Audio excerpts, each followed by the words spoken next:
really, really bored.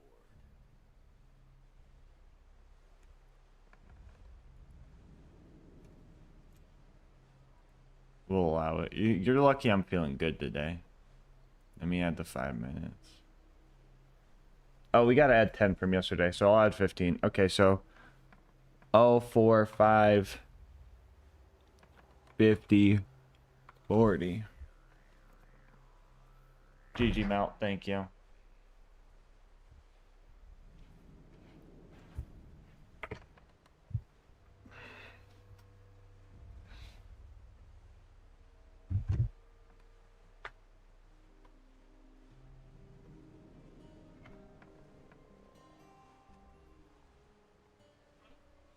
What the hell, Nor? Bro's just farming splash damage.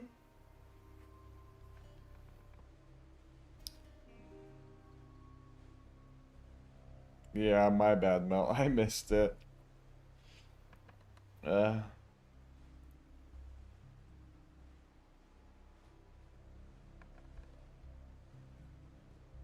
probably played off-host co-op. Ooh, true.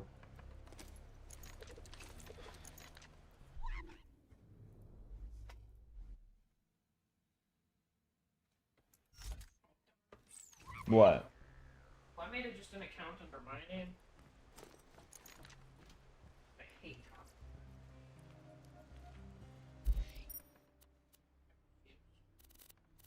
You refuse. If life was my way, we would all just have like little secret pocket doors like in bank.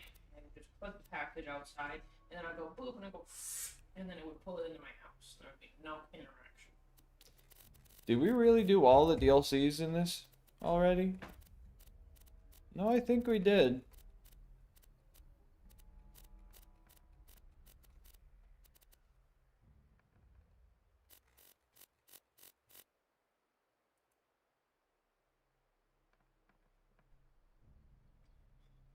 Wee woo, wee woo. Alright, I'm adding that. Hell yeah, I like that one.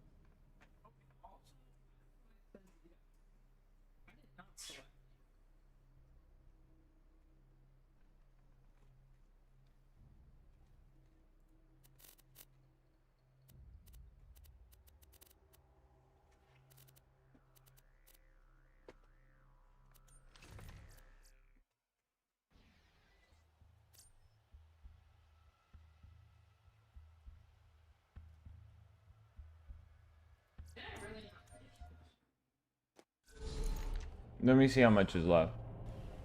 Girl.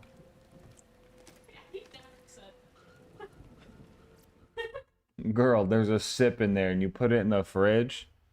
Can you bring me a cup on your way in? Please and thank you.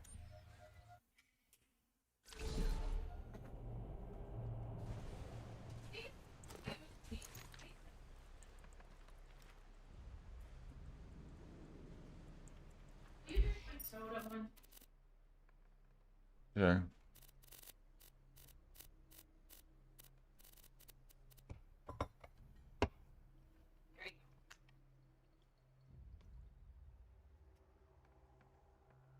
That's more than a sip.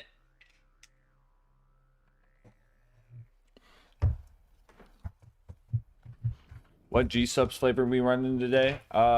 You pick, Happy Panda. Let's see. I got Chris. I got Hissy Passion Fruit. I got Kitty Milk. I got Summer Splash. I got Plum Proud. I got Goof Juice. I got Pesto Xanado. I got Lemon Limeade. Stone Ocean Fruit. Oh my god, you hate Borderlands 4? Already confirmed. Crazy. Yeah, Captain. It went down. Hence, that's how the subathon worked. Alright, let's see. Fuck it. Let's do,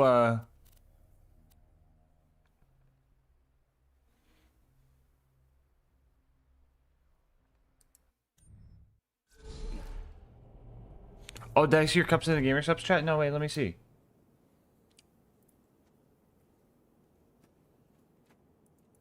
Oh, dang, you got some OG. Jesus Christ, Wubby. Oh my god. Was this seriously his cup?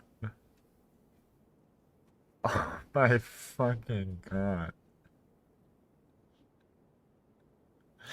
I I don't know if I could show that one on stream. Oh my god. The second one's fine. That other one though, Jesus Christ, that's fucking crazy. I've seen a lot more on Twitch.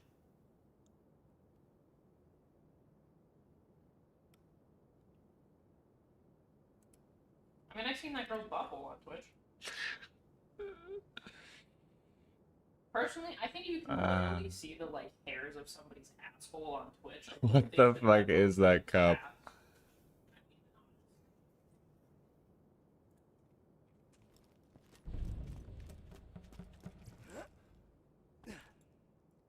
Guys, I am so cooked. Who's seen what I just tried to do? I tried to do the BL4 movement, dude. I'm so cooked. Where's my cricket at, guys? You ever been to Gingerton? Place sucks. Full of laughing and singing. They're good customers, though. And they haven't responded about the shipment of guns I sent them by train. You wanna do me a mercenary day favor and check the town out for me? Sakura Splash or Goof Juice? What's lower? I got more Goof Juice. Or Chug Juice, I mean.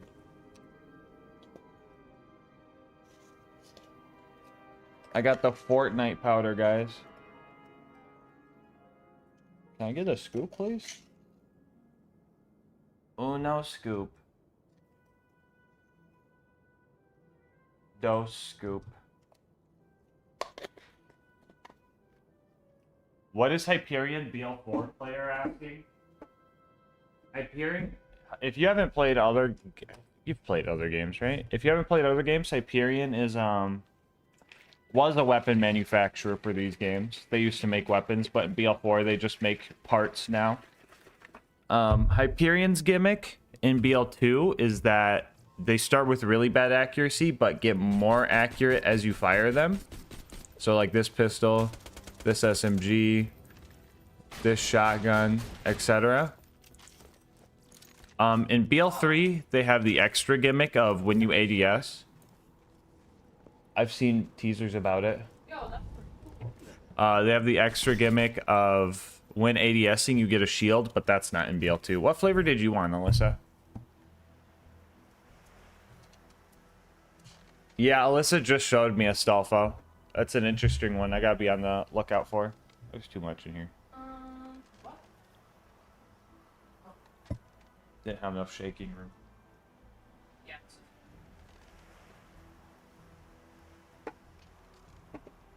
You get the new play. You get Plowed and Proud. Is that okay? Or you want sweet 6-pack. You get sweet 6-pack. She does have like stuff, but that doesn't usually make sense. Like my biggest pet peeve is I hate when people are like, I want a chick with like tits, ass, and thighs, but also a 6-pack. And I'm like, well, you're definitely not getting super bouncy tits if that's what you want. It's definitely not. I don't think just come in.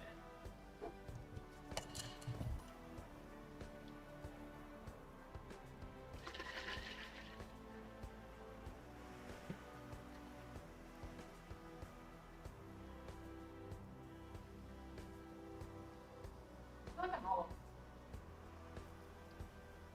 feel like sometimes they say nice stuff with chat, and sometimes they say really out of pocket. It's like in the background. What do you want is this? It's really nice. Has a green apple flavor. Oh, they have a green apple one? That's sweet 6-pack. I've been eating green apples.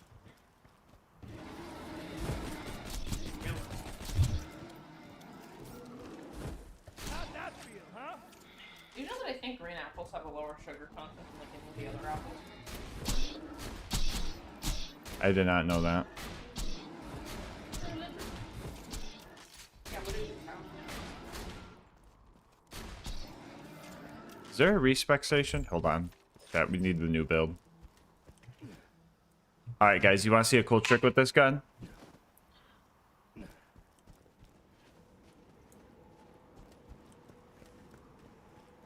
guys want to see a cool trick with this gun? Here we go. Can I ask a question about BL4? Yeah. I can't find any rep kits that do, like, damage to other people. Like, what do you mean? Like, how you have, like, one of your the Athame one? Mm-hmm. The way to get it is, like, when you rep kit yourself, it hurts people and kills them. Oh, you might need an amp damage rep kit. And I've been looking, and I'm like, I literally can't find it. If you So find I don't one, think I've killed anyone with the rep kit. if you find one that says amp on it, that's probably the one, because that gives you, like, your next shot, like, triple damage. So if you do that, you'll probably... Because I've seen some rep kits that said they might have even, like, an acid splash. Like, when you heal Yeah. and it just, like, whatever's. Mm-hmm. But I haven't found it. Yeah, so it's probably just anything that's like, oh, this makes me do more damage I feel would like I count. don't find that many rep kits. Yeah, it might be rare for some I reason. feel like the drop on those is a lot lower. Also, I try to use the heavy weapon ordinance, and I think my throwing daggers do significantly more damage than the amount of cooldown the heavy weapon does. Yeah, you gotta be kind of be spec'd for the heavy weapons, but the knives are really busted. Okay, chat, you want to see something cool about this gun? So this gun, the interfacer, doesn't spawn with a sight, right? But not only does it not spawn with a sight, it legit doesn't spawn with no sight. In the game, most guns without a sight have a sight called no sight. This legit just doesn't have one. So when you aim down sights, you don't lose any movement speed. You pair that with expertise, you can actually move pretty fast with it. And it might even be faster than running speed. Might not look like it because I'm ADS, but here, let's do this to the stairs, right?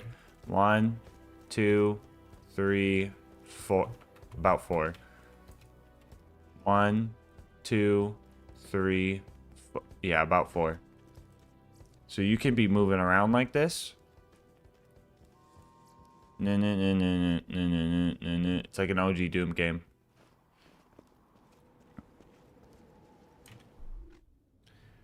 All right, let's get crazy.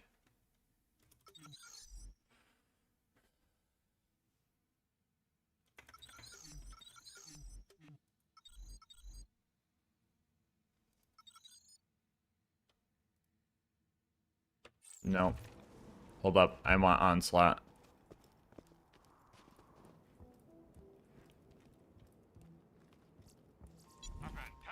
But yeah, so that's only with 5 points. If you get like a legendary soldier, you can move super fast with this. It's faster than sprinting at that. It's definitely faster than sprinting at that point.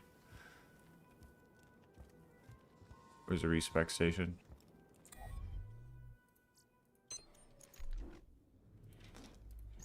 That also works with the greed pistol too.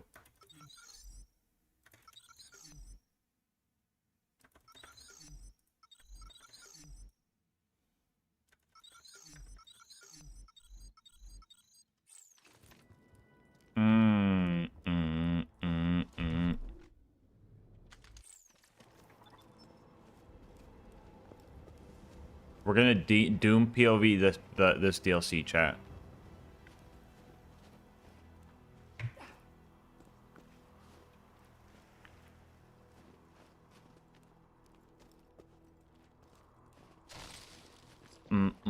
Mag dump. Jump damage.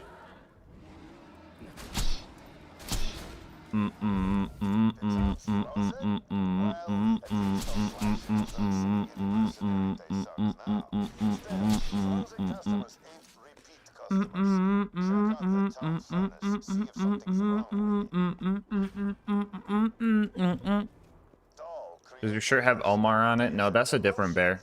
For one day every year, all mercenary operations Yo,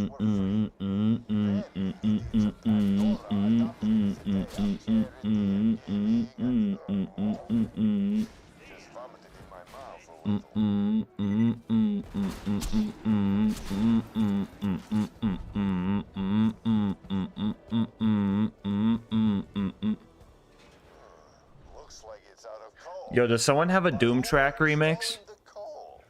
Someone find a copyright-free Doom Track remix. I'll play it. What's your favorite Gamer Subs combo? It's gonna sound crazy, but if you do Pomegranate Punch and Pestile's Antidote, it just works for some reason. I don't even know what it tastes like per se, but it's just good. I'm like, damn, this yummy. They must have frozen the town and ambushed my train full of guns. Get to the tracks and check out the train, would you? I feel a cold wind coming on. Don't you, children? Like that?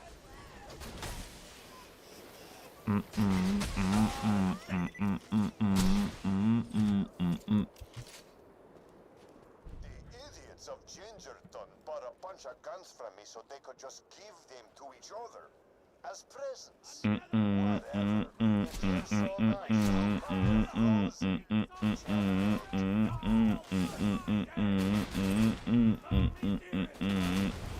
I'm already coping. I need the BL4 movement gameplay.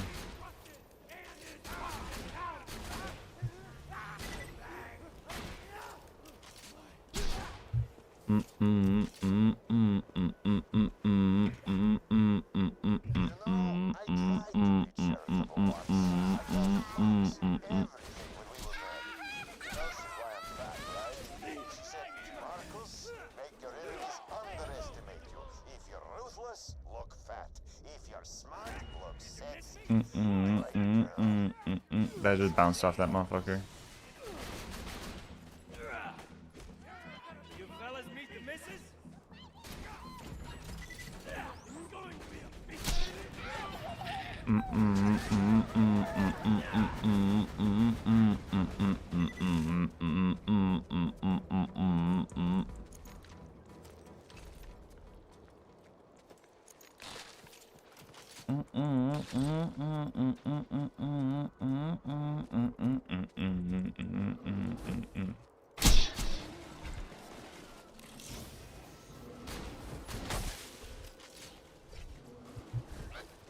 I am full.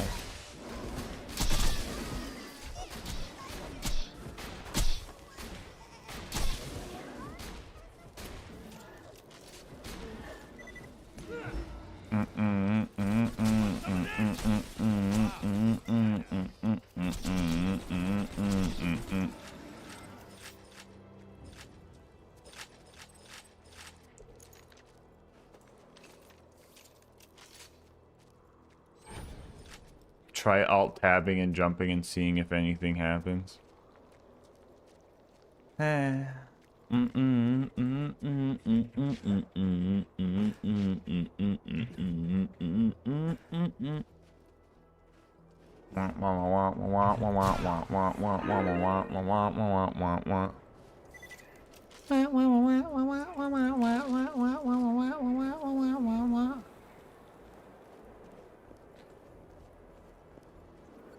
Put the stinky on him. Playable character in the franchise. Roland, Mordecai, Giraffe, Brick, Boland, Mordecai, Giraffe, Brick again in Tales from the Borderlands, or not Tales, the Borderlands mobile game. There's the 4 unnamed ones in the unreleased Borderlands MMO. Borderlands Online. Claptrap. Timothy Lawrence. Nisha. Wilhelm. Aurelia Athena.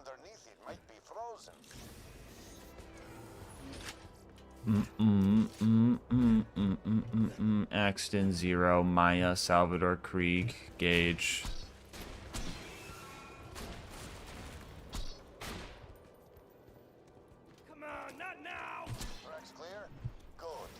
Mose, Flack, Zane, Amara, Amon, Rafa,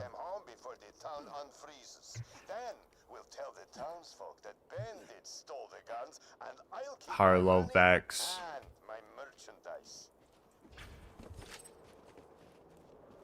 Reese,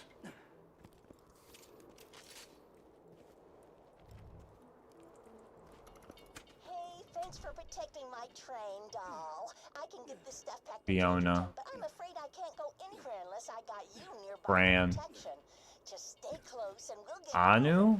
Come on now. We gotta keep this train on schedule. Oh, what's the dude's name? Destroy that train and the Vault Hunter who protects it. Turn them into a frozen badassicle. His name is Timothy Lawrence, yeah.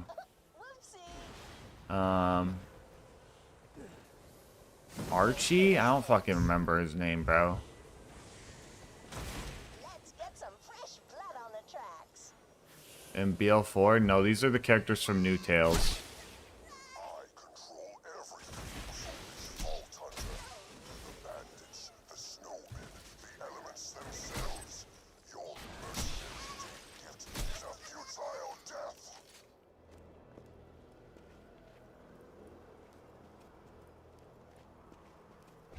No, I'm trying to imagine their voices saying his name. Oh, Octavio, I think. Octavius? Octavio? One of those.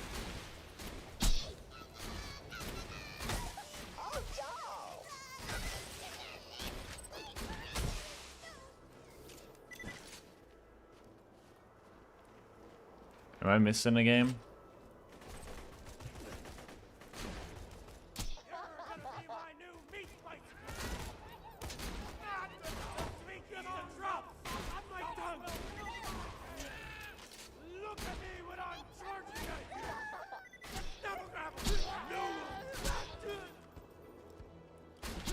Stops at Gingerton, New Haven, and hell.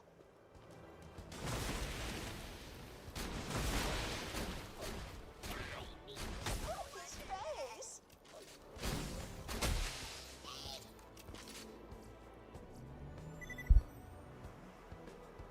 Does that remind me that after we open up the farm, we got dops to throw in the thing?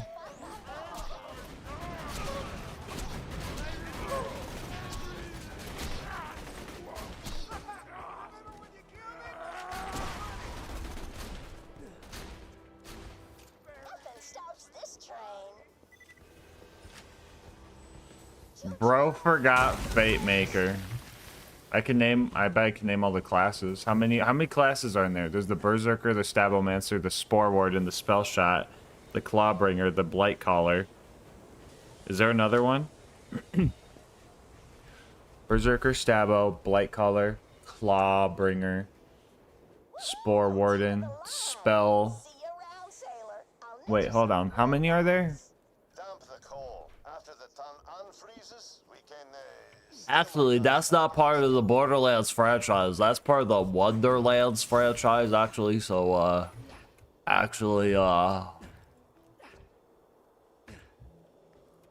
eat poop.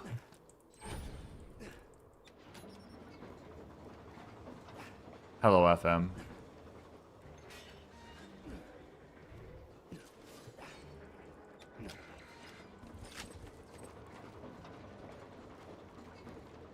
Oh damn, our food's here already?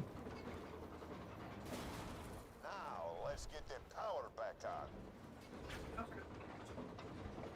Hmm? Oh, sick. That was quick.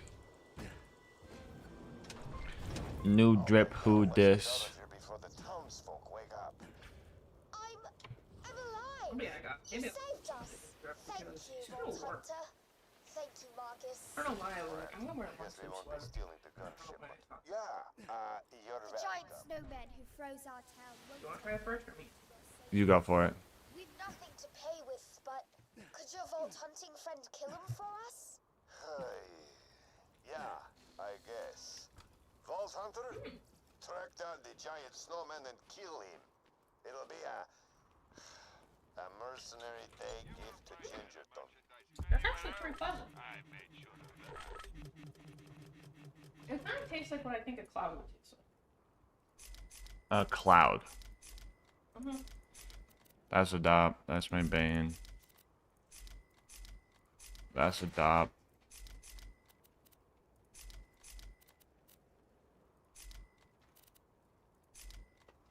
Alright, chat. We got a blue raspberry thing from...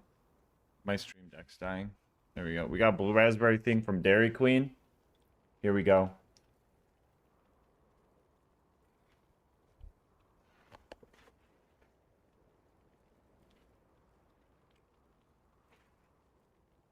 I say that's pretty pleasant. It's pretty pleasant indeed.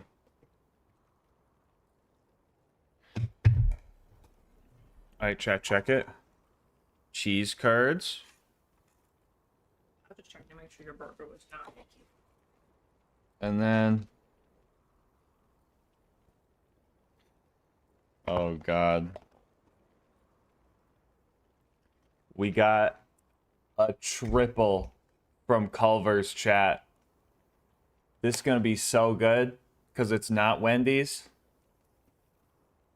No, like, genuinely. Look at that compared to Wendy's, bro. Wendy's looked like a fucking... Like you dug up somebody's grave. Alright, well. Let's test it. Got it just how I like it. Okay, Redstone. Does this not look better than the Wendy's one? Am I tripping? Like, sure, you guys can fucking yell at me for only liking cheese on my burgers or whatever, but... The Wendy's one looked fucking awful.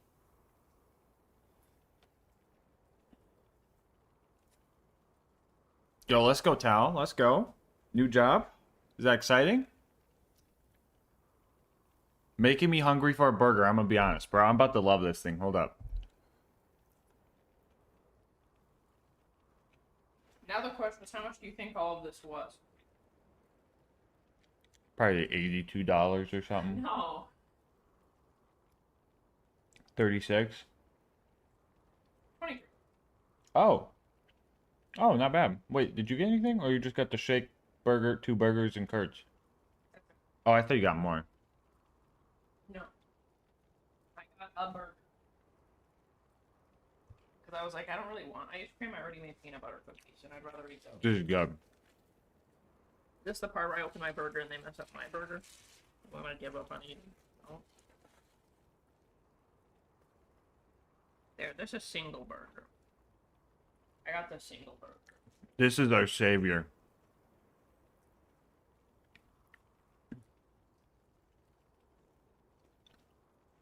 This is the cure.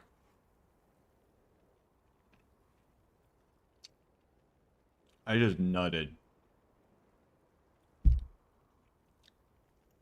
Oh, right.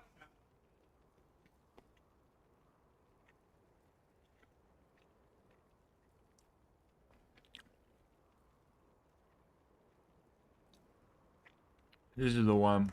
This is the one. Oh, I forgot to take my meds. Hold on.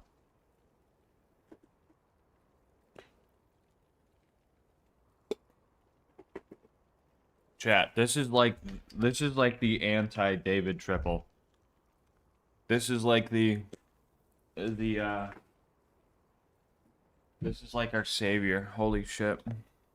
And we got the cheese curds.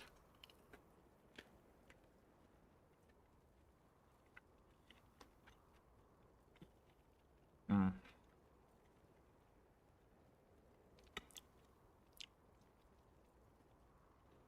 Oh, you're selling dice and stuff at cons? Yo, that's so sick.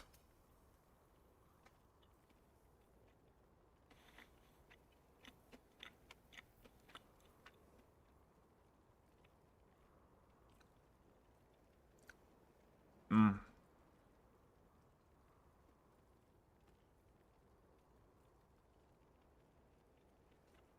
Chat, Omar, you want some? You want some, Omar?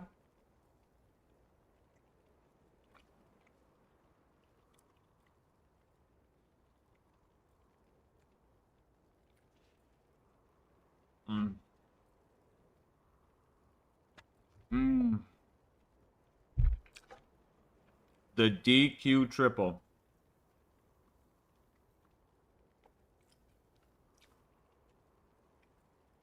Mm. Mm. What about Santino? You're asleep, bro. Look at him.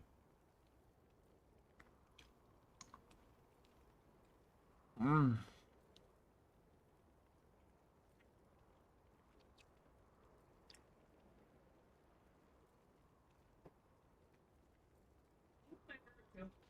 Yeah? You don't like it?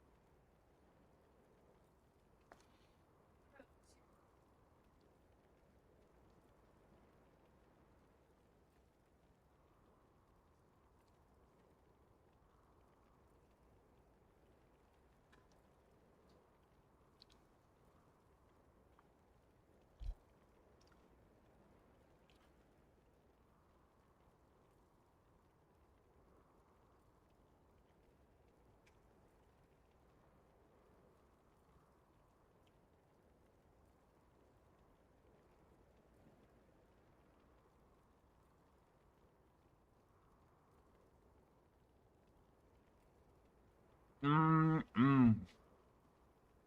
Mm-mm-mm. Mm-mm-mm.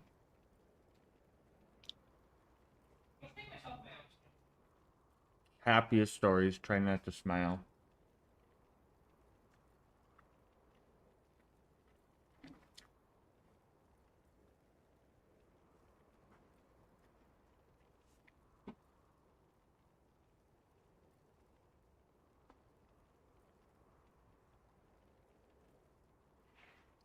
Mm.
Mm-mm-mm.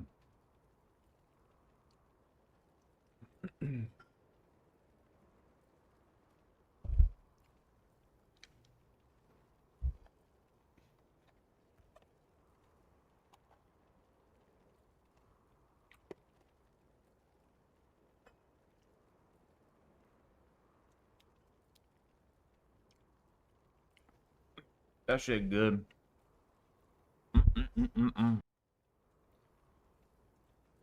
Shotgun the Frosty. Someone said shotgun the Frosty.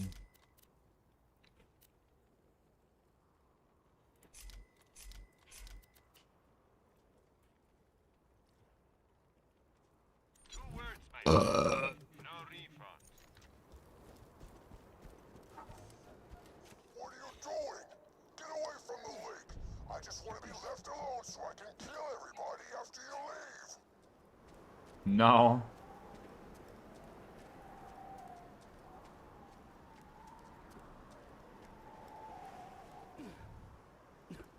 That's where the frozen behemoth sleeps.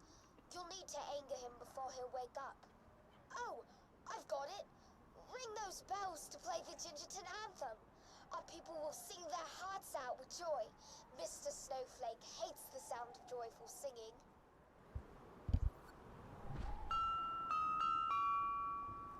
Bing, bing, bing, bing. You may freeze our town, but you may never freeze our hearts. Also, hello, Scott was here today. How's it going, homie?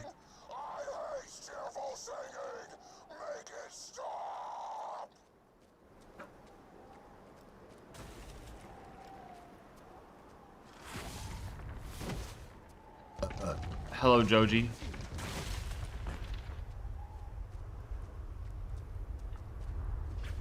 Thank you, Joji. You have a good night, too. Sentry deployed.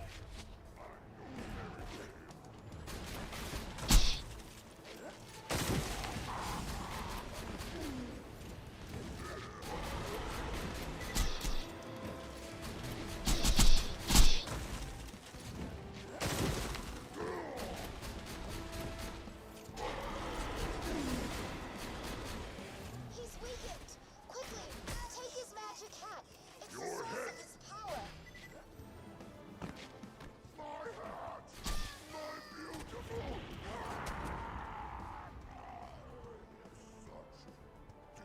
You did it! It's a mercenary day miracle.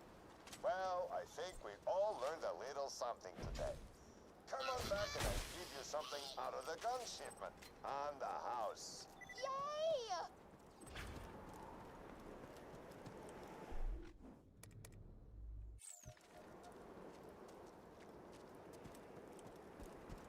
Hey, 1340. Hey, 1340. Can you put my game in read only for me? Ready to farm, boss. Thank you.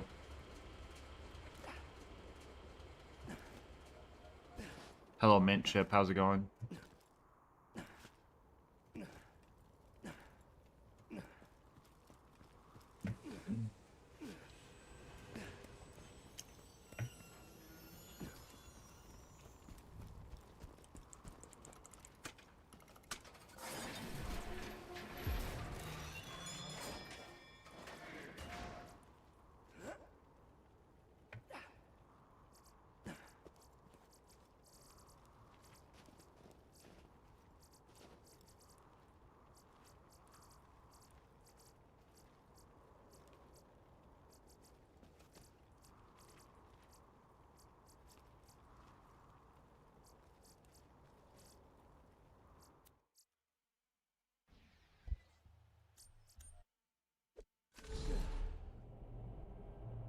Good choice, boss. Hold on, we gotta go put these dops in the grinder. Timeout.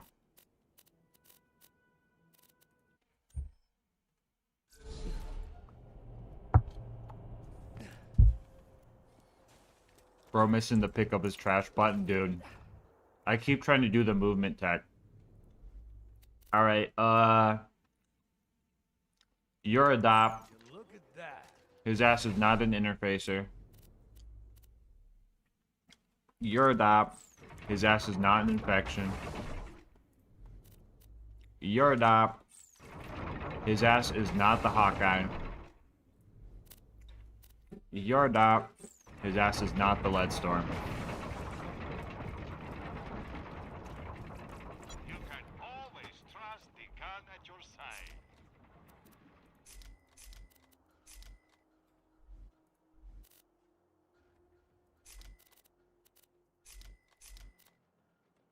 See you soon.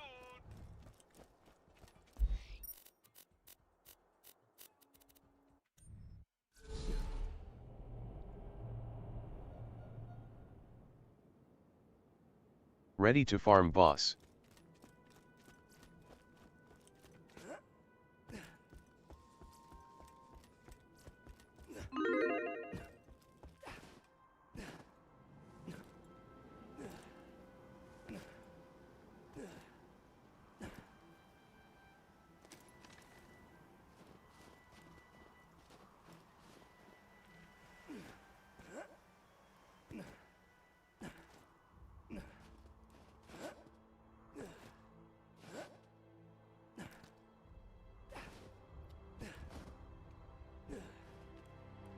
I've seen it, but I haven't used it. Bye. Is it good?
What are your thoughts on Endgame and BL4?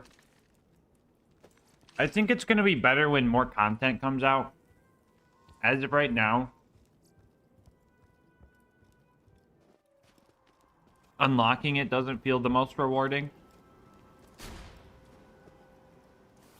And the mission replay stuff is really annoying because there's no dialogue skip, and if you get a mission that's not even combat, and it's mostly just dialogue, like the weekly wildcard mission, I tweeted about it, is once you beat the mission, there's like 3 minutes of dialogue at the end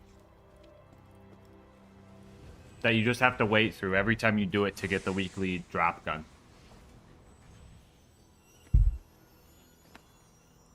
Or 3 minutes of dialogue. No exaggeration.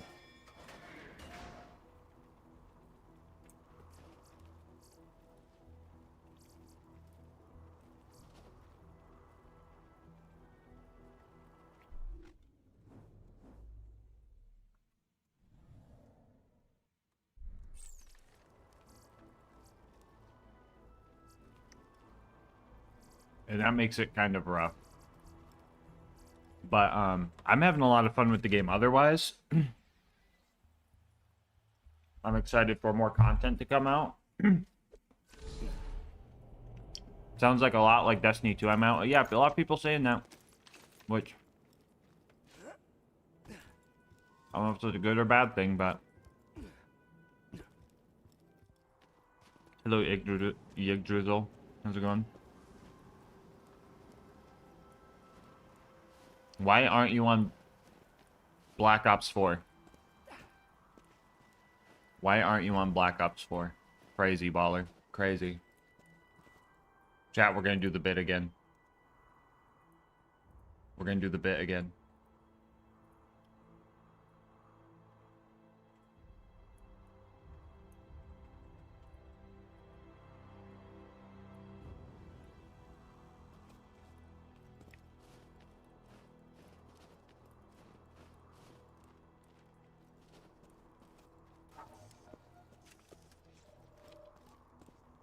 People have to remember Destiny 1 was heavily influenced by BL1. I didn't even do the read-only.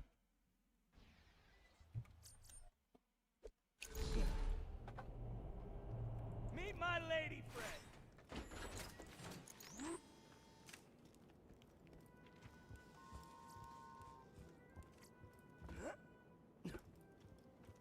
Burned of Destiny 2? I heard a lot of people, Destiny 2 players are like, yeah, I'm moving to Borderlands 4, bye Destiny.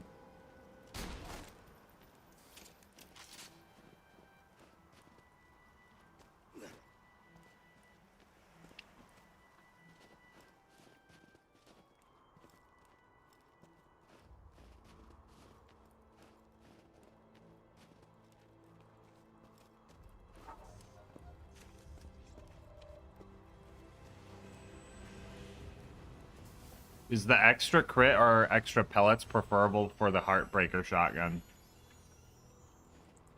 Me personally, I'd always go for the extra pellets, but if you're playing Sal, it's not entirely out of the realm of, like, maybe if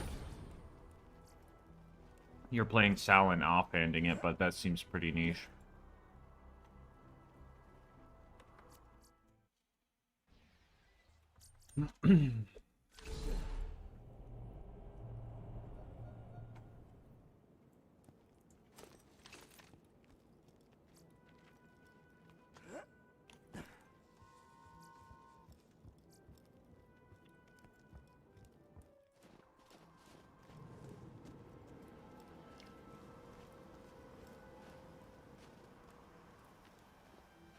Oh yeah, Participal also has fire rate. I totally forgot. Yeah, maybe if you're looking to settle, crit prefix I don't think is the worst, but wait, does the Heartbreaker already have crit? Does I know a lot of Moxie weapons have crit. Does Heartbreaker have added crit?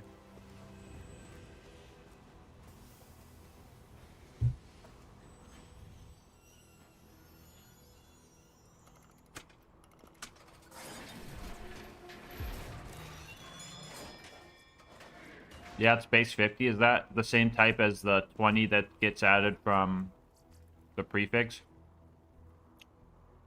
Or is it type B crit, where the crit prefix actually benefits a good chunk?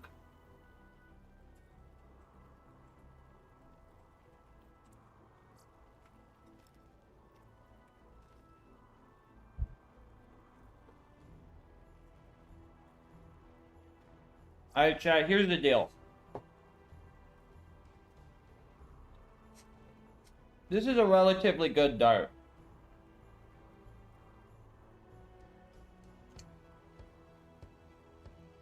We can either use the dart right here and now and use a dart during this playthrough, or we could keep farming until we get some type of upgrade, be it class mod, legendary Hyperion item, or we could dick around and use the dart.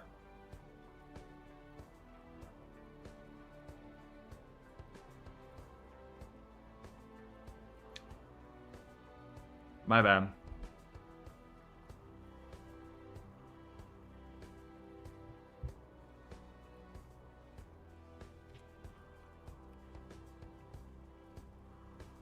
You know, Vi, you're probably the only person who's ever asked, and it's like a reasonable question.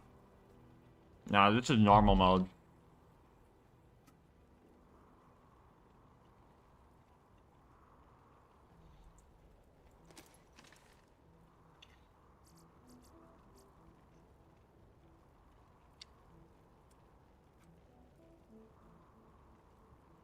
How long do you think the dart will last? A kill?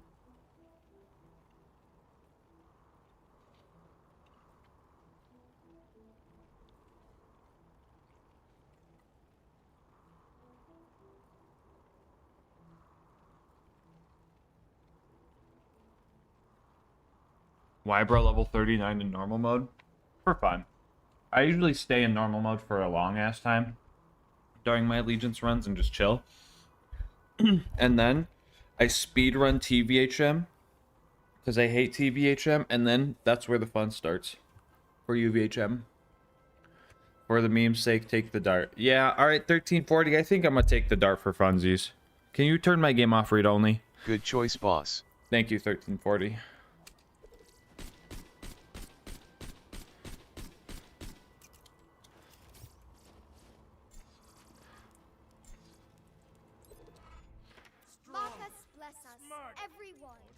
Hey, level 40 though. Level 40 though.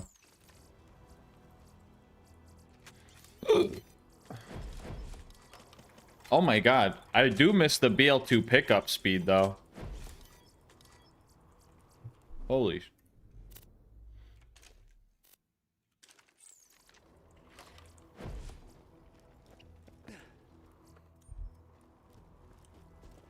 Yeah, I'm hyped for him, Tal.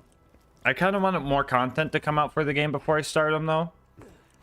But, yo, those are going to be so hype.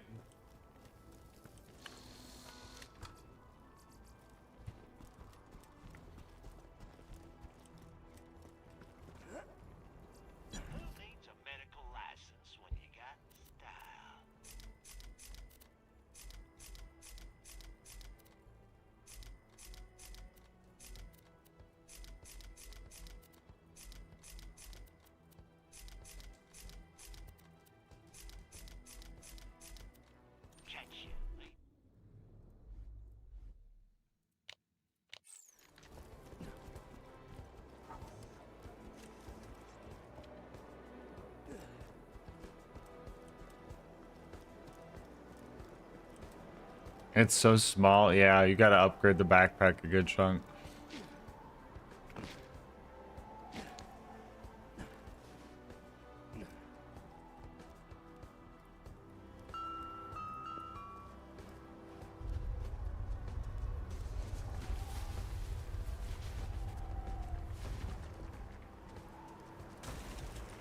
So what's everybody... So people who have beaten it, no spoilers, don't spoiler. What's everybody's take on the BL4 story? What's everybody's take on it? No spoilers. For people who are...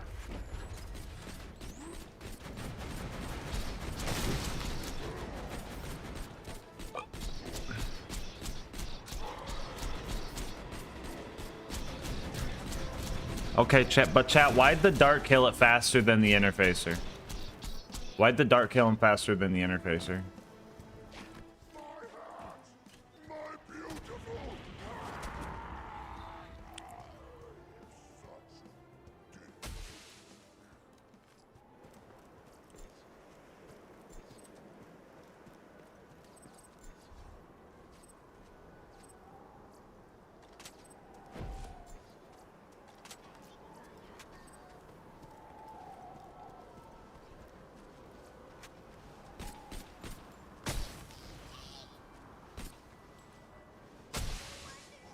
Trick shot.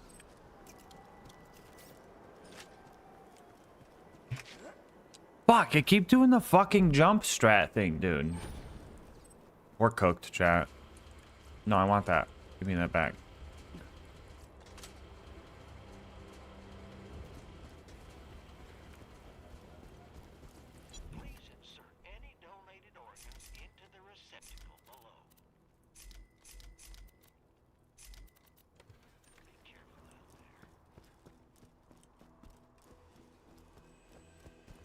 I enjoy the story. Yeah, exactly.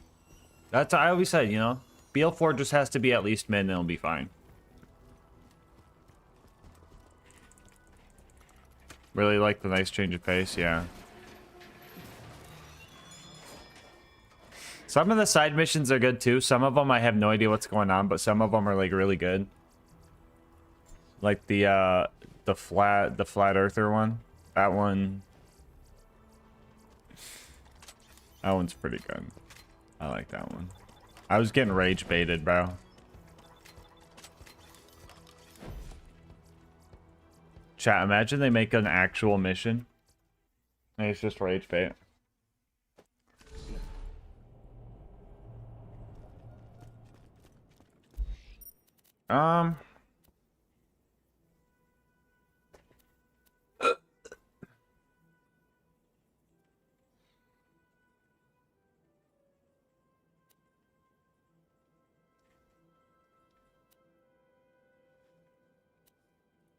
Fuck it, let's do the Wham Bam DLC.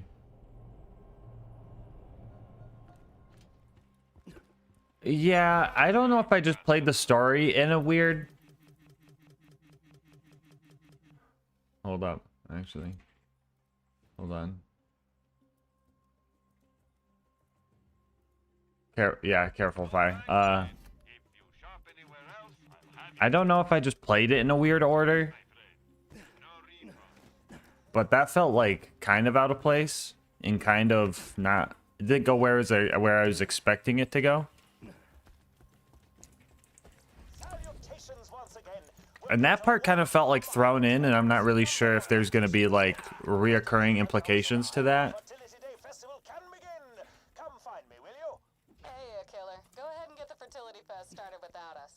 Still packing, and Mordecai's trying to shove his bird back into its cage. Talon! If you get in the cage, I'll feed you skaghead, eh? Where's my tuxedo t-shirt? Just use a fucking dart, guys. Who would use the Wonderlust when you literally just have the dart? Vault Hunter, I'll get back to you.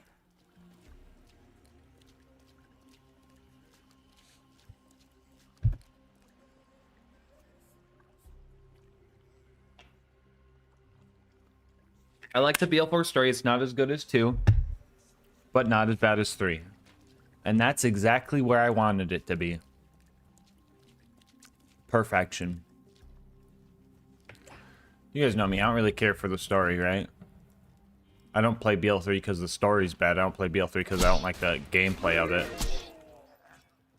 I could give a shit about the fucking story. I want to shoot things and fucking do chaos. The occasional funny moment's nice. You put the stinky on me, bro. You think you're gonna put the stinky on me? Yeah, what do you think about that? Never mind, that didn't home in. Alright, you're getting strung up, bro. You're getting strung up. You are getting strung up, dude. You are getting strung up.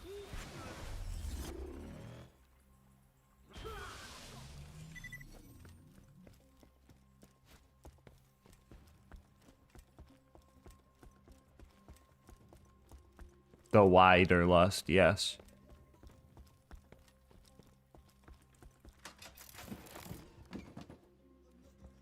Also, my day's going good, Hashman.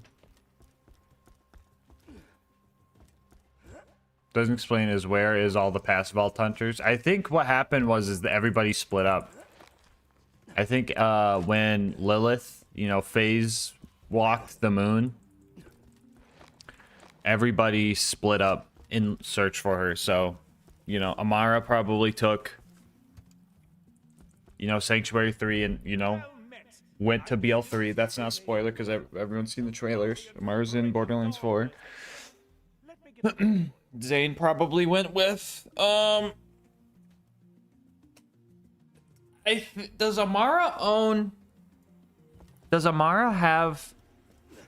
Does anyone know what the little pet on Sanctuary 3 is in BL3 called?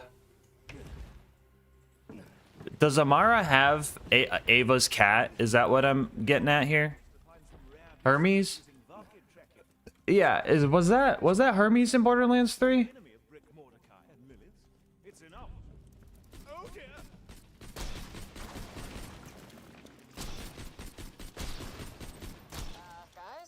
something just took Hammerlock. So, I can stop packing then. Mordecai, any ideas? Maybe. Look around. Did Hammerlock leave anything behind? Anything with his scent on it? Ellie probably stayed on Pandora. They did announce an Ellie DLC, though. Ellie's gonna be in a DLC. Oh, I need Hammerlock scent.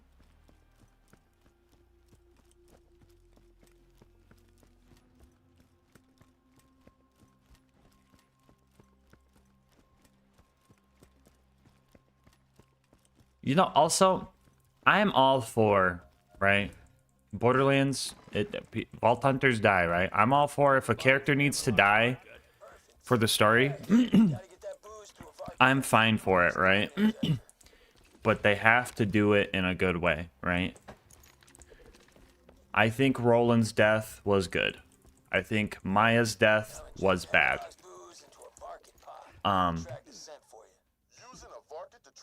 And I think if your favorite character is someone that dies off, that's always going to be a bummer for you. But that doesn't make them not your favorite character anymore. If they... I don't think they would with Axton, because Axton is kind of bland. But if they had Axton in BL4, and they killed him off for some specific reason or another, I don't know how I would feel, right? Because Axton's one of my favorite characters. It'd be a big bummer, right? I personally don't think they'd kill him off. I personally don't think they'd kill him off. He's a little too bland, but also too goofy to be like a serious death, right? Roland was a serious character, and like his death felt like a serious moment. You know, Jack showing up out of nowhere, killing Roland. It was a huge fucking bummer.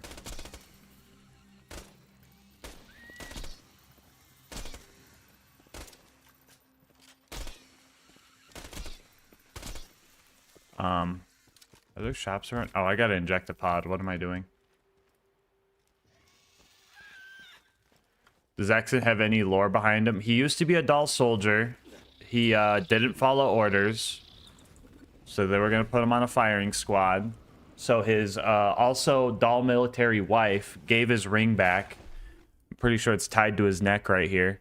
Yeah, gave his ring back and said, hey, you're being scheduled for execution because you blew up a dignitary or something. And he was like, yeah, but it was awesome. But she was like, as your commanding officer, I cannot recommend you, you know, take an escape shuttle and try your luck on one of the border planets as kind of like a, hey, you should get out of here. We can't do this. I gotta use the bathroom. I'll be right back.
All right, we back. What was I talking about?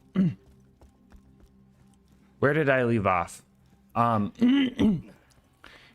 Yeah, if they had to kill off players or characters, kill off players, that's like a Randy Pitchford plan.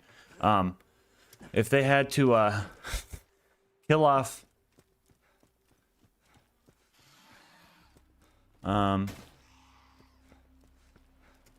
a character, they got to do it right, and they have to make their death meaningful in some type of way.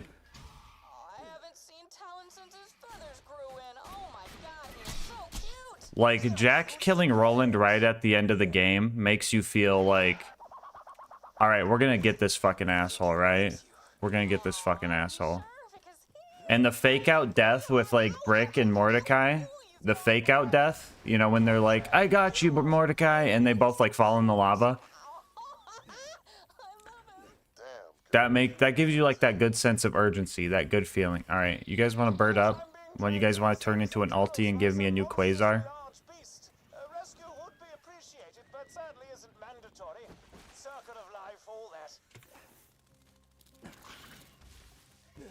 I'll let you guys bird up, because I want another Quasar. Wait, did Kaijam gift 100 yesterday? He's got to make me drop something. Wait. Oh no. Oh no, what's he gonna make me drop? Not my interfacer, bro.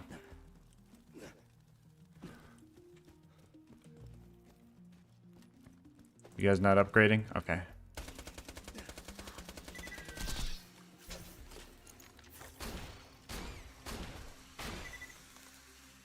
Don't limp at me like that, bro. Don't limp at me like that. I'll just give you a little injection, okay? You won't feel a thing. I think he felt it.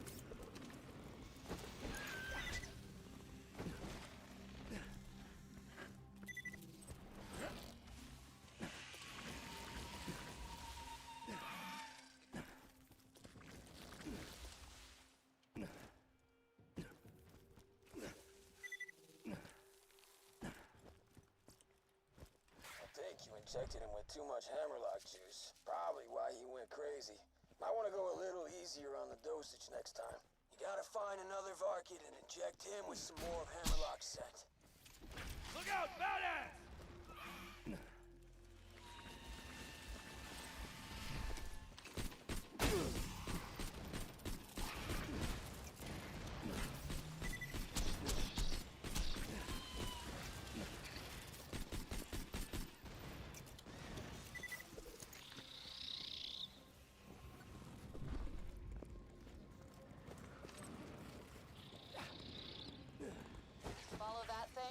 You to Hammerlock. Alright, you little sucker. Take me to the stuffy one.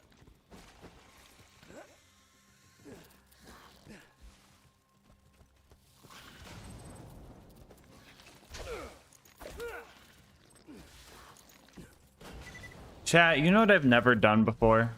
And I kind of want to do? I've never gotten triple O on this island. Does anyone know the farm to get triple O on this island?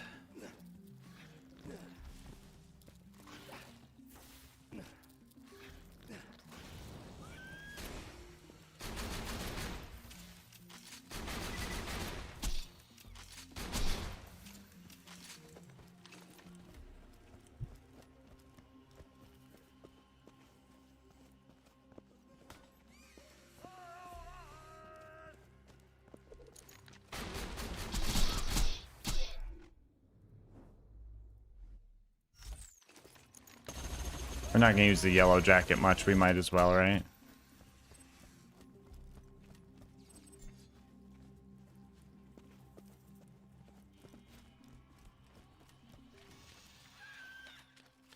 World's first triple O Krot and Vermi in the same arena.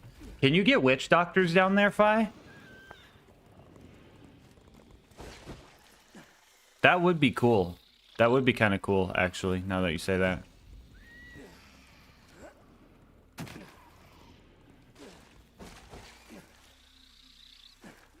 TK's wave with the spread launcher? Okay, but why didn't you buy it yet is the question. That is crazy. How much damage is the spread launcher, Zero? Are you level 50?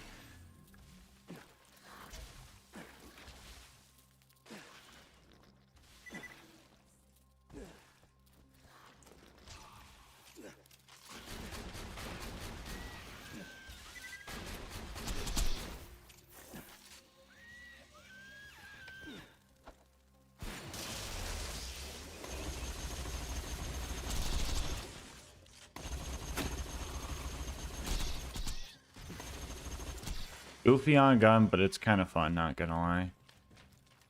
Yeah, I'm level 50. How much damage is the spread launcher, out of curiosity?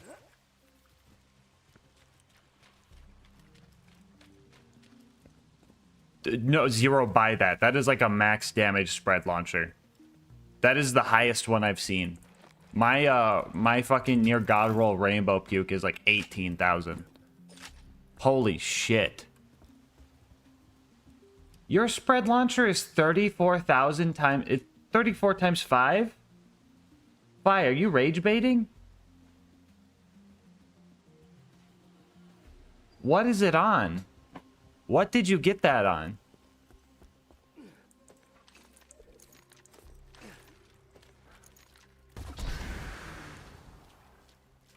Glob. Gloob.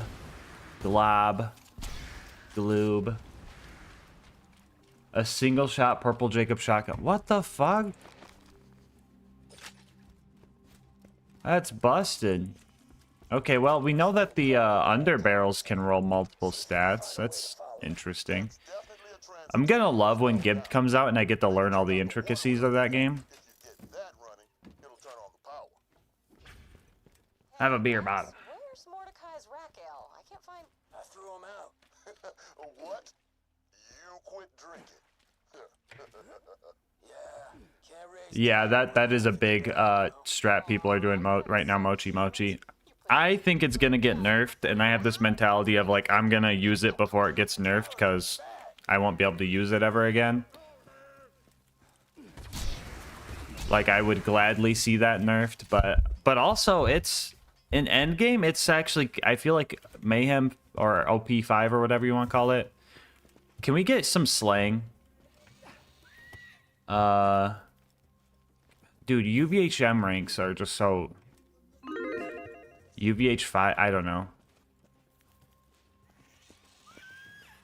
Yo, can we get a different name for it? You are not leveling.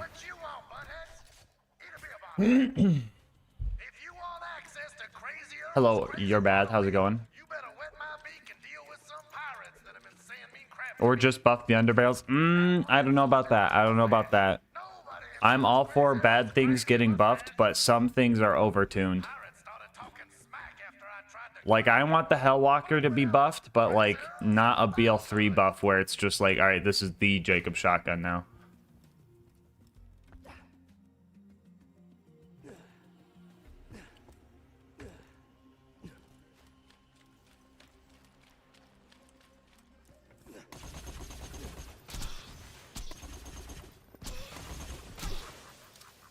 I was just about to say, imagine there was like a water element, and then if you got people wet, it would make them take more shock damage. And then I'm like, wait, that's literally in Wonderlands. That's literally just the Cape of Tides stuff.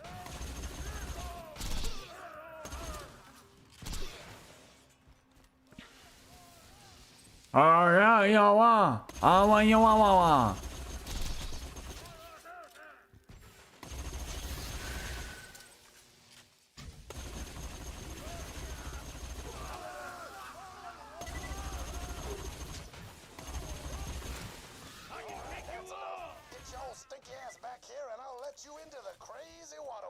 I'm just now realizing he says, yo, stinky ass. Thank you, Crazy Earl.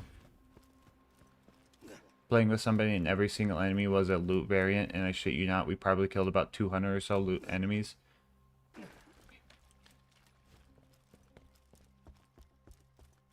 Loot enemies? There's loot enemies in BL4? Wait, what? BL2 question. I'm starting my first playthrough as Gage. What uniques are best with her? I don't know much gauge knowledge, but if you're thinking about taking gauge to end the game, you're probably gonna want like one-shot Jacob shotguns. You know, shoot, reload. Those stack up anarchy pretty fast. I've heard the kitten is really good on gauge once you start getting like a bunch of ricochet stuff. I see a lot of gauges use Topnia spams for second wins, but that's almost all characters. There's some death trap builds if you get good roid shields. You can do the sharing is caring capstone, which gives death trap your shield. And you could do the make it sparkle capstone that lets you do put an element on him. If you get that far, you can combine those two together, and if death trap has a roid shield on and an element on him, it like double dips the damage or something, and he starts doing crazy roid damage. So look out for good roid shields for him if you want to do that. Any type of like pet build stuff. Fi, do you play a lot of gauge? You got any other tips? I don't play a lot of gauge.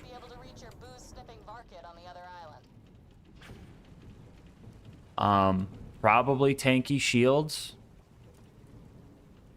Oh, I don't gotta go up there yet. The fibber, oh yes, the fibber's really good because of the ricochet bullets on it. Fibber B combo is really good on gauge. Ooh, very niche. Black hole. Black hole is really good. True, Fi, true. I remember you talking about that. Black hole shield is very good, especially when you put on death trap. It yoinks all the enemies around. And if enemies are getting yoinked around, it is effectively... It's pretty much effective, just like damage negation if they can't damage you at that time. Also, with that comboed with blood-soaked shields, you can get your shields back to full really quickly, so you could do Novas a lot. I know a lot of people get like an Orphan Maker in normal mode for pre-stacking later. You could, if you're really thinking about taking gauge far. Oh yeah, I've heard about black hole with yeah, if you're thinking about taking gauge far, I would honestly get probably, what is it? What's the reload, best reload one, Fi? Is it Tedior Grip with what prefix? The antagonist would probably be good on gauge. Not entirely sure though.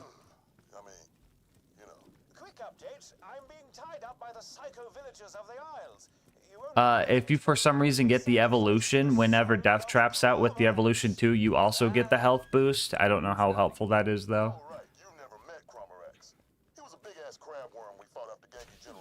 Just get a if it's just for one gauge run, I would not recommend farming, stacking, Orphan Maker. Okay. Yeah, just any one-shot shotgun should be fine. You can keep an eye out for a stacking class mod. I believe the Punk is probably one of the best ones for stacking.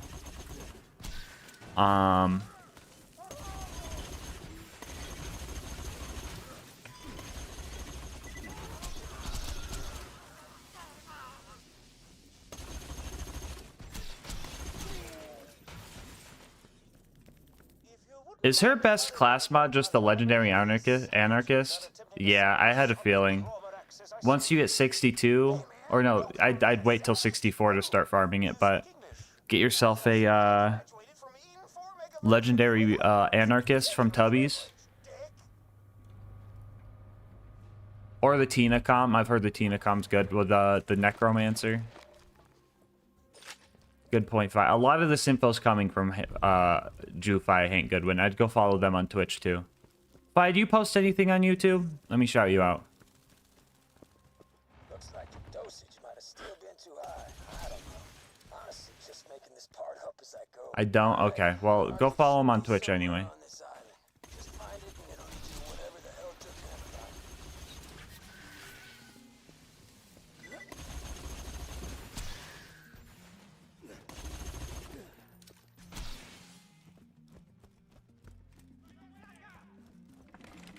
I almost made that.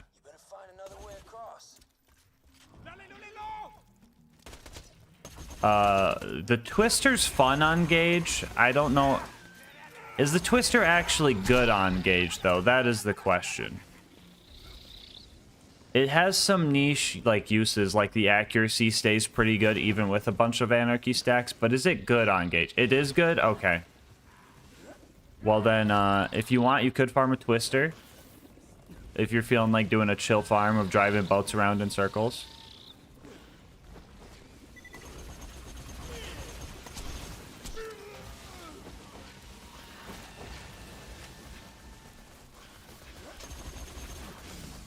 I'm just gonna hip fire this thing. This is like BL3 fucking levels of ouchie.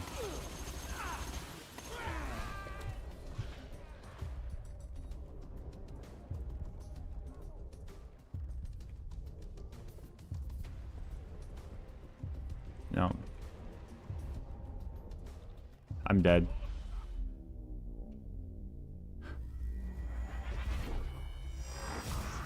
I've heard that farm is miserable and it isn't a guaranteed drop. Correct.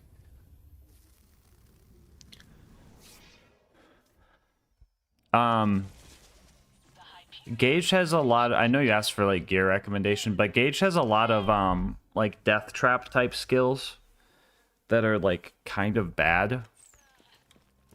Like the clap. I don't know. Like I like the clap because it knocks people around and sometimes it does good damage. But most of the time I found it best that you only give Claptrap 2 of the like abilities he does randomly, which is the spin attack and the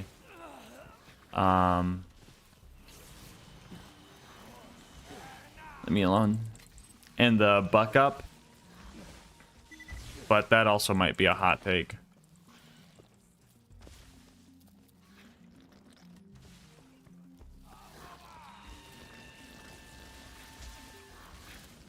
I don't think you're leveling.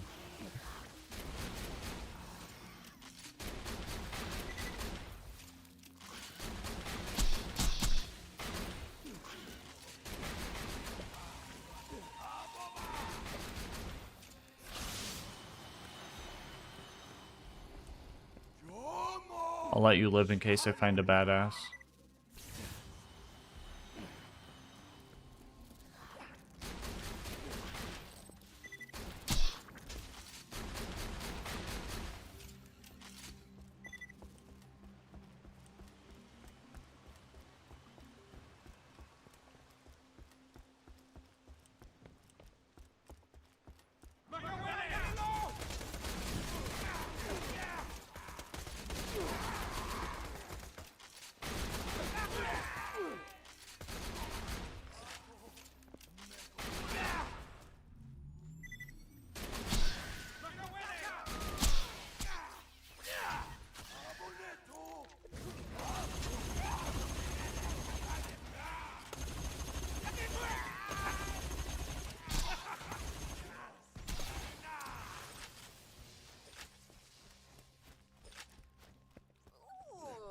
Like a big one.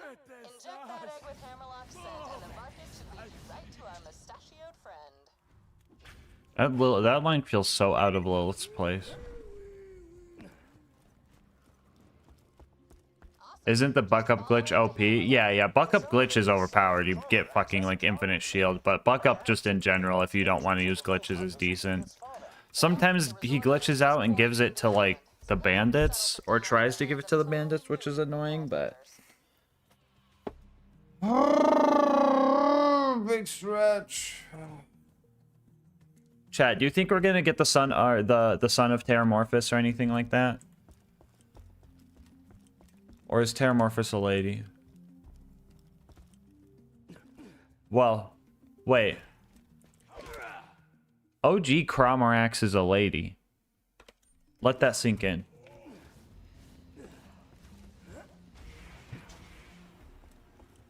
I don't think I've ever been up on this platform. What the hell?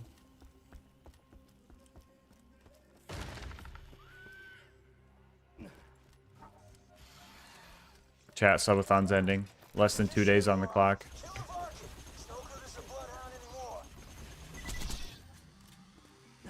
Hey, guys, remember that ledge in Cromorax's lair? Oh, man.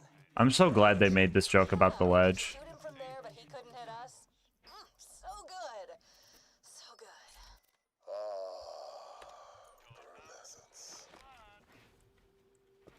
They nostalgia baited us so hard there.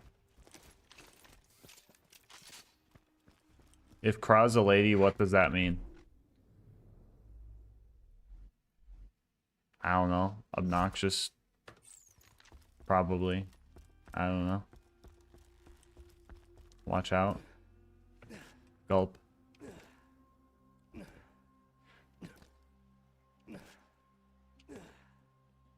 Welcome to the gang. Yo, there goes Phoenix! Let's go, Phoenix Frostheart! Thank you for the gifted sub. The subathon is not ending. Hi-ho! Seems I'm to be sacrificed to this beast. Could you look down below for some sort of crank, mayhaps? Something to lower me to the ground? You want me to start cranking it? Okay. I heard my name was happening. I was messing with you, Obnoxious. Quadblade says, if Kra is a lady, what does that mean? And I was like, gotta watch out for Obnoxious or something. I don't know. Oh, how gorgeous! Look upon the majesty of the son of Koromorax!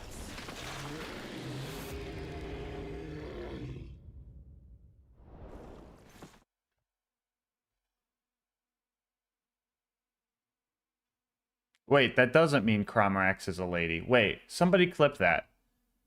Dudes can have sons too. Dudes can have sons too. I just realized that. This didn't come... What the fuck is wrong with me? Chat, I've been subathoning for too long. Men, yeah. That said crab father. Okay, no, Cromorax is a dude. I spread misinfo, my bad. Sorry, guys. The vasectomy's starting to kick in or something, bro.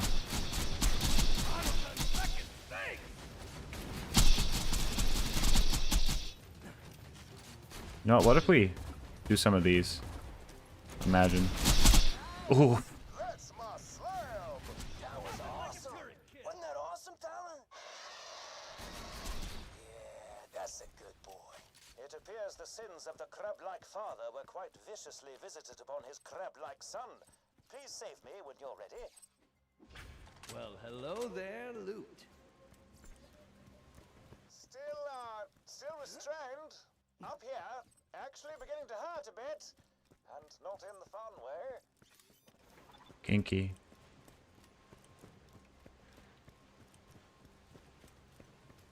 Anytime. She and Old Slappy were the two Threshers sent to Pandora.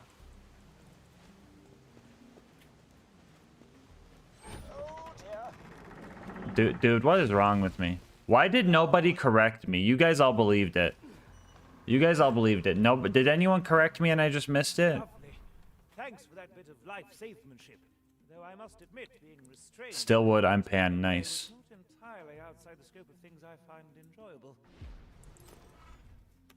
There's nothing quite like witnessing a majestic miracle of nature be blown into tiny little bits by one such as yourself.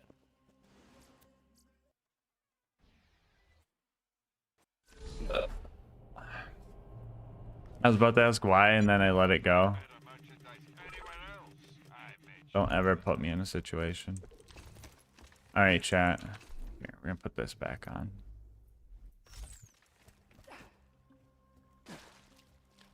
Alright, we need a badass savage. We're doing it. We're doing it, chat.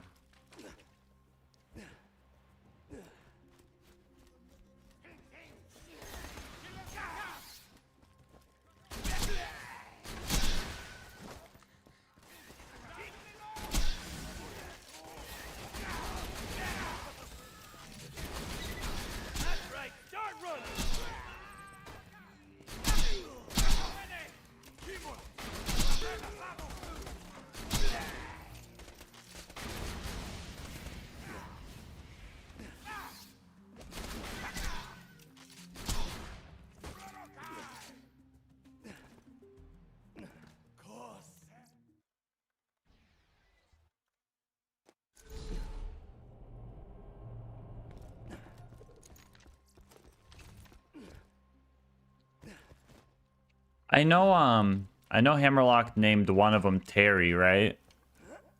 But is it confirmation that Old Slappy was... the other one that we sent.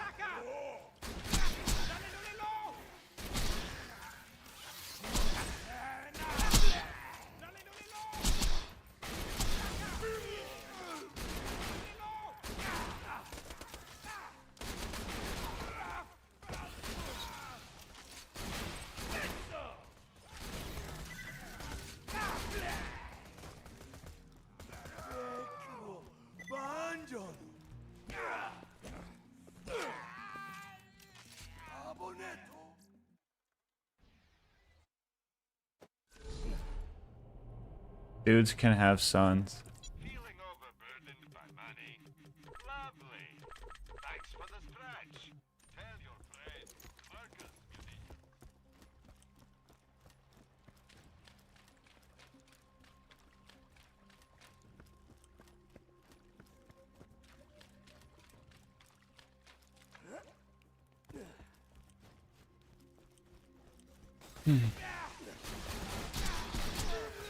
Okay, we just need one badass savage spawn to start the farm.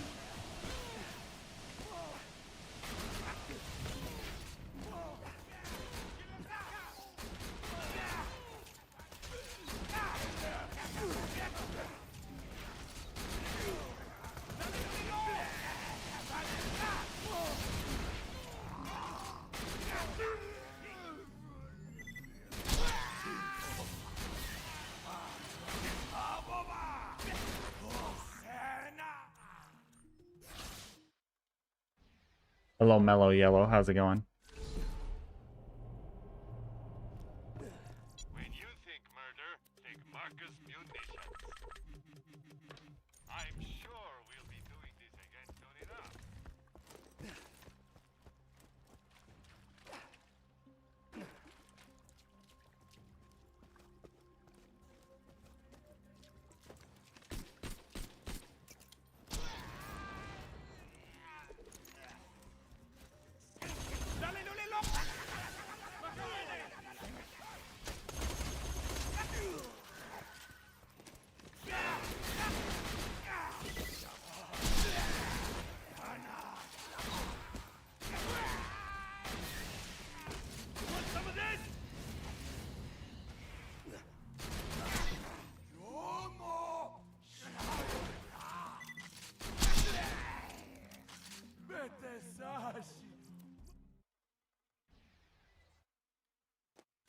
No, I'm over leveled. Normal. I'm in normal mode.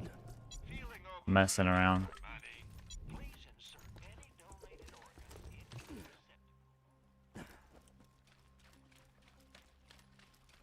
Just be like extra crazy on darts? No. No, it's just... It's the same. There's no extra boosts. It doesn't do grenade splash, so it doesn't even do more damage.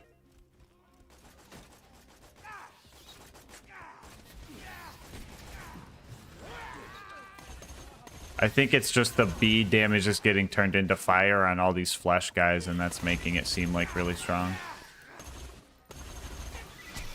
When in reality, it's not that crazy.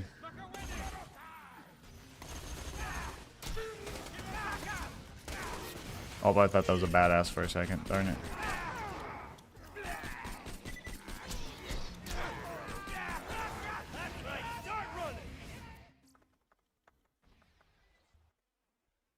And your BL4 is now corrupted? Wait, what? Like your save file? Check cloud save maybe. Check cloud save, wait. I don't know if that... I don't know if you have cloud save on.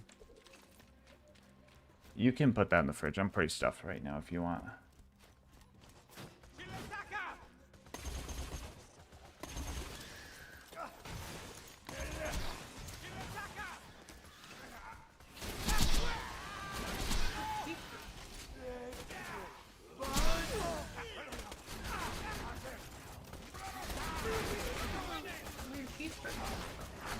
What?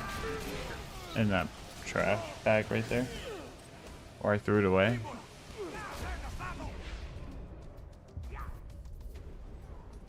Actually, yeah, it's somewhere.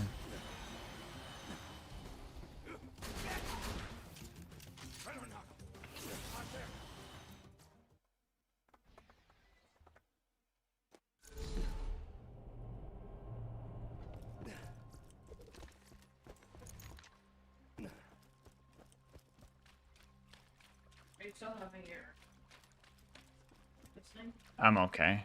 I think I might be milked out. I don't know why I said it like that. Yeah.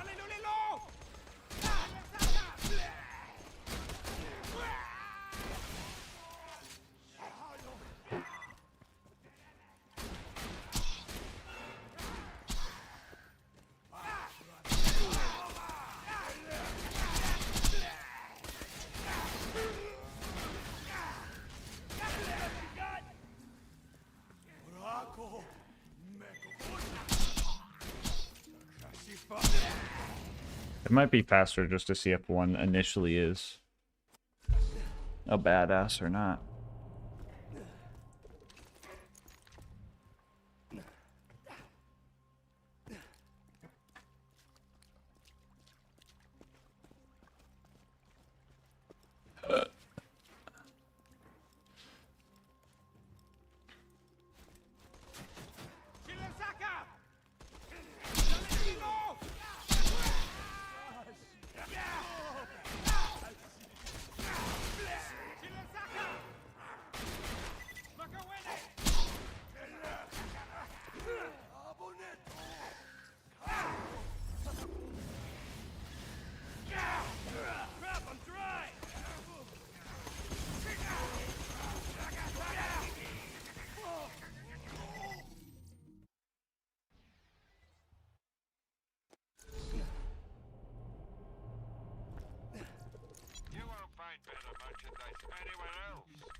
Free samples, oh, let's go. I heard envelope with powder in it, and I'm like, oh no, someone sent you anthrax. And then I'm like, oh wait, no, you got the samples. Well, yeah, hopefully it's good. Hopefully hopefully you like it. Yummy, yummy. Do you do any type of caffeine, like, normally, Cowboy?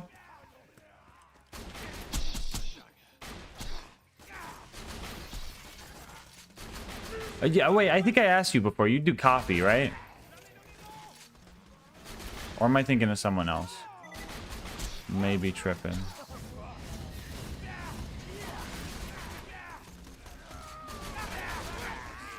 Sending our teacher a anthrax in the mail is crazy, bro. Average school teacher paycheck, right? All about coffee. Okay. Yeah, a lot of these are more fruitier type stuff. Dude, I wonder, would a Gamer Subs coffee be good? I don't know. Could they do a coffee? Could they do some type of coffee? I don't know. That Madrina stuff we tried? That powdered coffee? Huh? True, Monster Coffee's not bad. What are you farming for? Hank, I'm trying to get a triple O to spawn in this DLC for the funsies, because I've never done it before.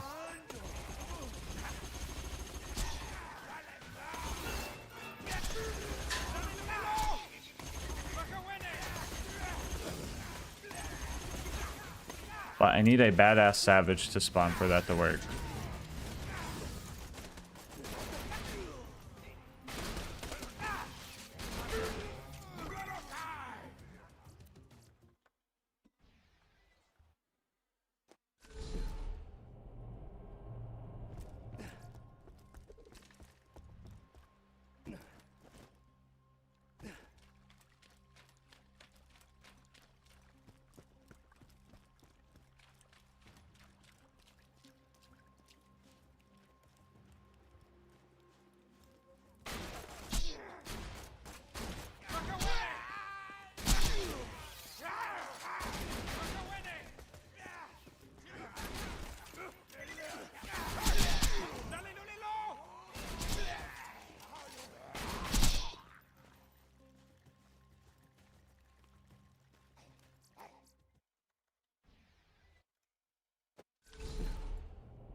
Yeah, good call, boy. Good call, cowboy. Yeah, chat. If anyone's like, oh yeah, I can't bring it to work, I totally understand that. You could rip the label off. If you like it, but you're like, damn, I can't bring this to work, the labels come off of the tubs. Oops. Okay, it's nice to see. It seems like we always get at least one witch doctor.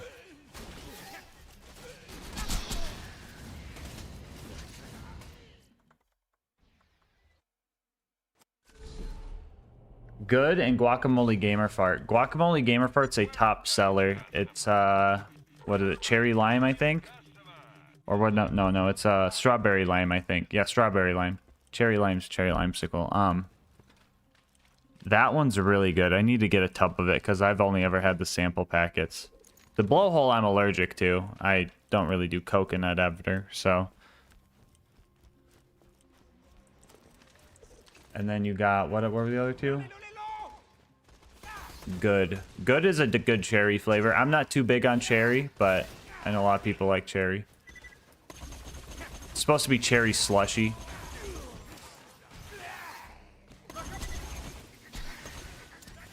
But yeah, interested to see if a coffee enjoyer finds something they like. Because if you like coffee, they don't really got nothing to compete with coffee. Dude, where's the badass at?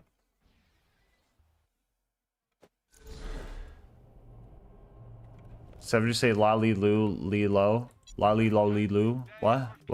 Like a Metal Gear Solid? Is that Metal Gear Solid reference? Just put the powder in a plastic bag. Yeah, nah, don't do that. Don't do that.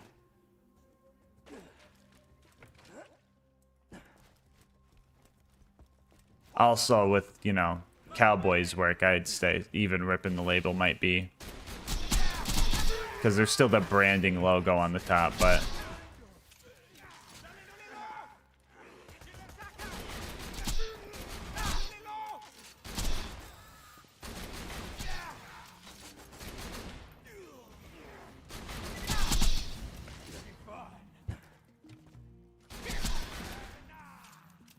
Do badasses not spawn here, bro?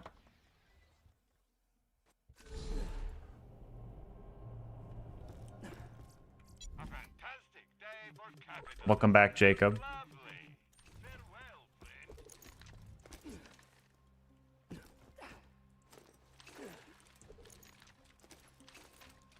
I'm sure that would go over great on my evaluation. Yeah, so maybe don't do that.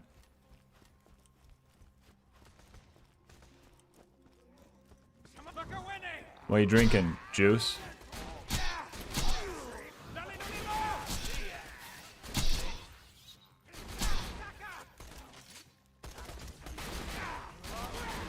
Dude, do badasses even spawn here in normal mode? What is happening?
All the boys pay so much attention.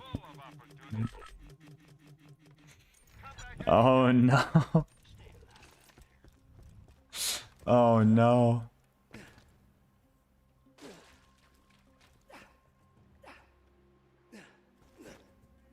Gulp. Oh, that's funny. That is funny.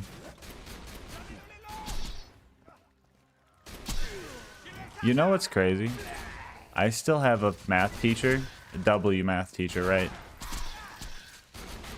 I slept through all of his classes, right?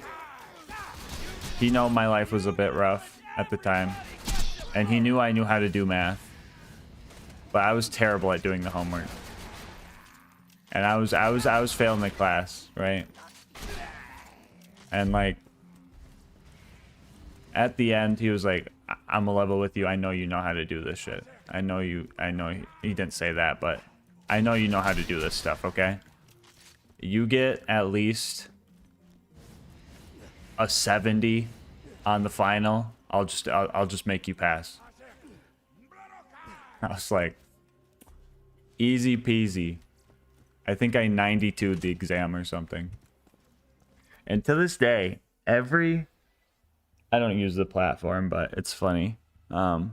Every year, he still tells me happy birthday on Facebook.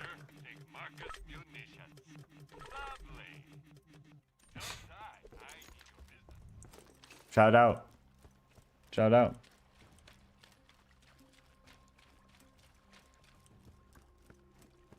Oh, you failed calculus the first time? Oh, that's crazy.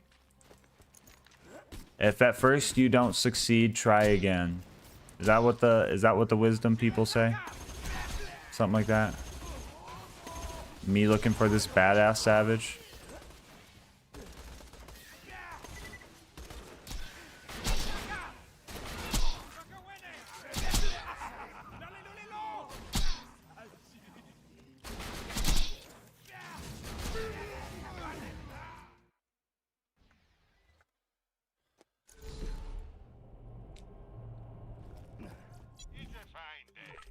Hello, monkey. How's it going? They'll pick up Bill for a bit, but even without seeing any gameplay, I'm so happy that they went back to DLC having next Vault Hunters instead of new skill trees. Yes. Yes, I'm excited to see the new Vault Hunters and stuff.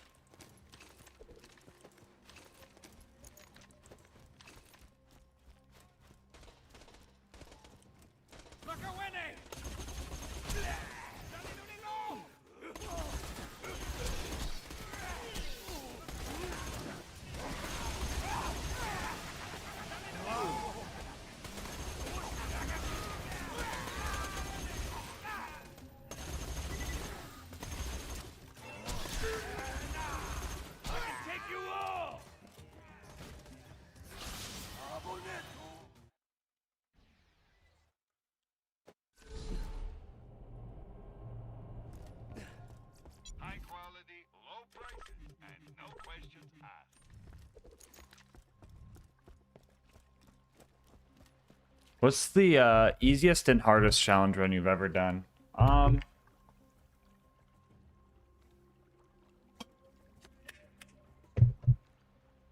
I'm still gonna say overall, the most average baseline difficulty one was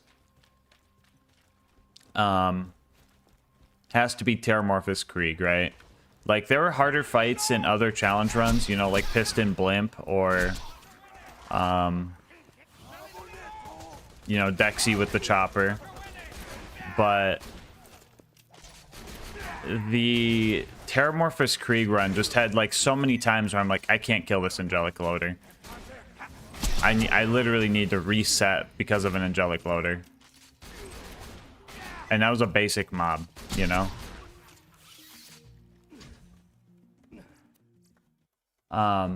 So I'm still gonna say Terramorphous Krieg was probably the hardest one, just overall baseline. Easiest? Out of all the YouTube runs, what's the easiest?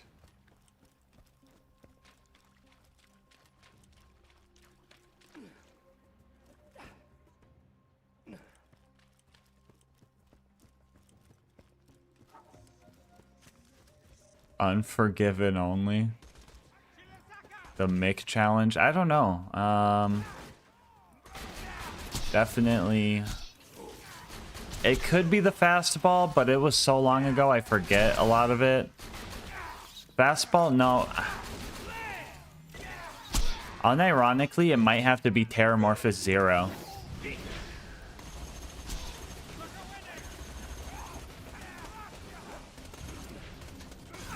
Cause like just the difference in like I don't know. Like I haven't made the video yet, but also the Infinity Run, we did that like super quick.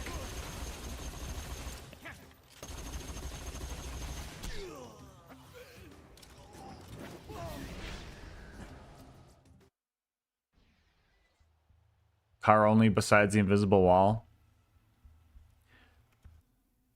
Nah, because car only was tough too in some cases, because even without invisible walls, those jumps at the end of the game took like half my deaths.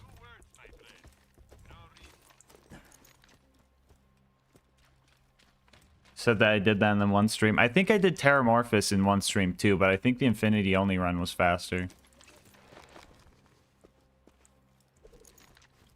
But on a fun scale, the Infinity only run wasn't the most fun.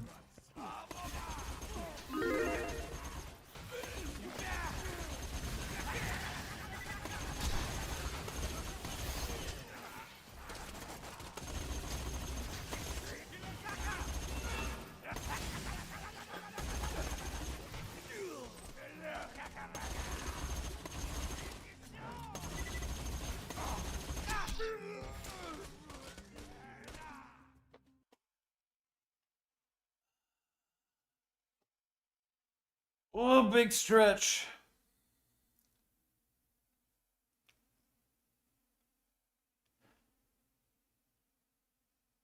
Do you guys want to do this, or would you guys want to do...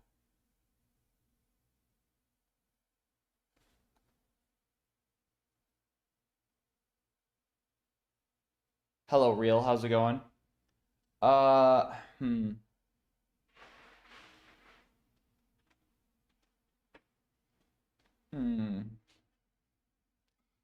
I'm tempted to do more of the Infinity Run and maybe do a DLC. I don't think I'd put it in the bonus content per se, but...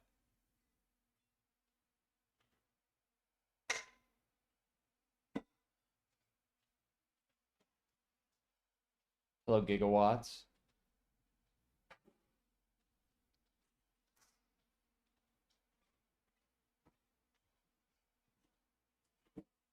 It's unboxing time? Hell yeah.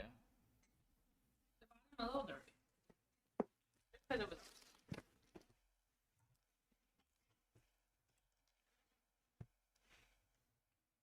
You know what I want to do? Stream Deck, are you failing me? There we go. It was bugging for a second. Alright, Obnoxious. We'll unbox this and then we'll do the golf with your friends 1v1. Do you have me on Steam, Obnoxious? W Queen 8 for the ship code, let's go. I do? Okay, good. Got that thing. Alright. New drip time, chat. New drip. The new Gamer Clubs collection is fire. Wait, no, that's my favorite one. We're doing that one, right? Alright, ready? Here, Alyssa got some new clothes. Watch this. okay. Also, the bags they come in, these are really good for electronics and like wires and stuff. So if you get merch, keep these because they got like a nice little Ziploc thing. If you're moving or something, bro, keep these. The plastic is super good. Alright, check this out.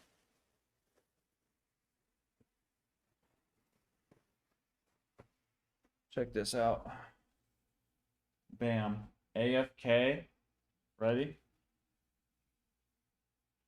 A sweet treat before you sleep.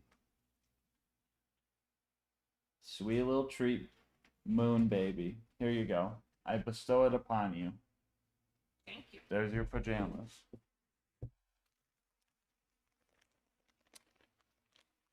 Your friend Reba says hi. Hello, Reba. Ooh, these feel really good. Here we go. Here we go. Lost your V card? Hi. Buy another. That's what everyone does.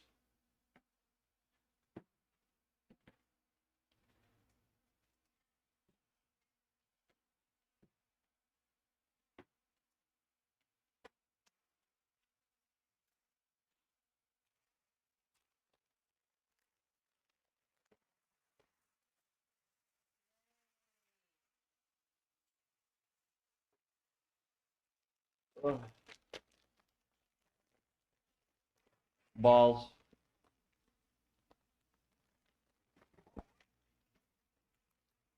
Oh. Oh, this is nice. Wait, hold on. Ooh. Chat, check out the hoodie. It's textured too. Ooh. It's embossed. Embossed? I think that's what they said. That's sick. Cause like the fabric, they like superheat it, but it's like not separate, but it has the pattern. So like if you wash it, you'll never have like an issue with it. Oh, that's sick. It's embossed into the fabric. Yeah. And then this one's for me. This one's my favorite.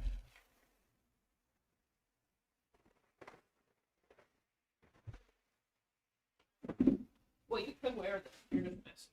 Yeah. Look, check it out. The gamer subs. Ready? Oh, it's sticking to itself. Yo, they also got the metal dingling things. Piece of fuzz. The metal one. The metal dingaling. I like the metal. All right, ready? Ready? Gamer subs. Ready? And then the back. It's Tubby. Yo, gamer subs. Look at him walking. Me when I'm drinking gamer subs and I'm walking. When do you do that?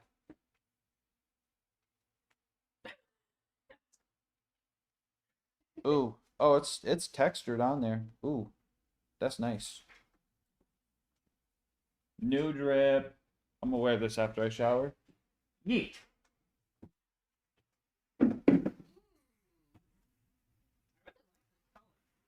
Shout out gamer subs. Code LGM at checkout. Yeah, I like that color. Tub walk is cool as fuck. Yeah. The puff, the puff. That's what they call it. It's like the puffy print. Yeah. But yeah, they got this whole collection going right now. Pretty cool stuff. Pretty cool stuff. I think it's really funny seeing Kazo just wearing the V card shirt. Yeah, that is pretty funny. All right, and then we keep the bags. Great for electronics and such. Bam. Yo.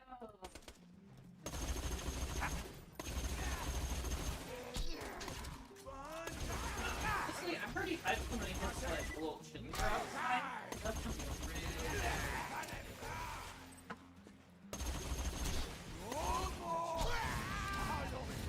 I guess it's gonna get chilly. I'm tired of this heat. That Tubby is a legendary drop. Yeah. What? What's wrong? You murdered an animal. You murdered a bug. You ran over it, squished it into the ground. Oh, jeez. Let me get some paper towel. One sec. I gotta clean up a corpse.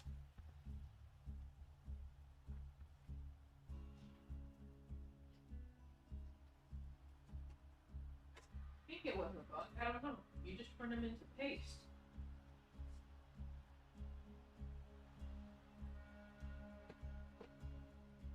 Oh, try one of the shirts. Oh, I know. Yeah, that was a bug. How did he get run over by the one fucking wheel? Broke didn't move? Oh my god. I'm gonna try out one. Go for it. Yeah. Because my shirt. No.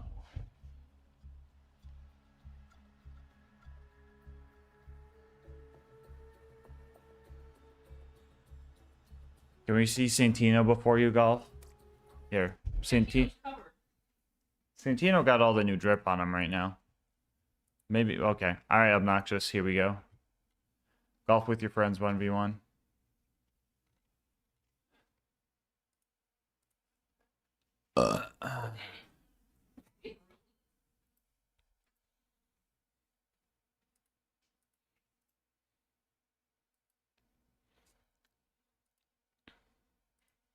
Probably could have got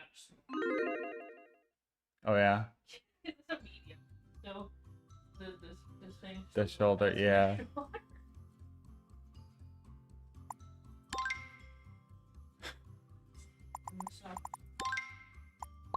Yeah. How's it look? It looked good. You want to model it for the gang? Yo, Reverse Anarchy! With the 5 gifted subs, let's go! Let's go! Chat, when we do the face, I'm locking in. Oh! Go off, Sleepy! Oh! It's cool, it's giving. It's giving, hell yeah! Yeah, go off! It's a little big, but that's okay. Yeah. That's a medium, right? Yeah. Yeah. That's alright. That's what the models were wearing. So I was like, I'm aware of medium. Okay. But I think they like scrunched it. Lock in. Chat, when we hit the shave face goal, am I doing it on camera? Well, you're gonna have to give a blood warning. Oh yeah, I will have to give a blood warning. Bradley. I don't know if I've ever seen you shave your face and not have blood. You can pick one, Obnoxious. I'm setting up the rules real quick. Do you think Obnoxious has a cool marble? Probably. What kind of marble decorations do you have? You mean like the golf ball? Well, I just thought it'd be weird if I just said a cool ball. You could say golf ball.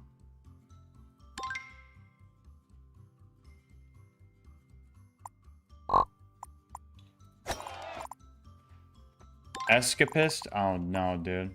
I'm roll the prediction. Like I don't know. Why is everybody betting that I'm knocked? Here. Okay. You got a goose. That's kind of majestic.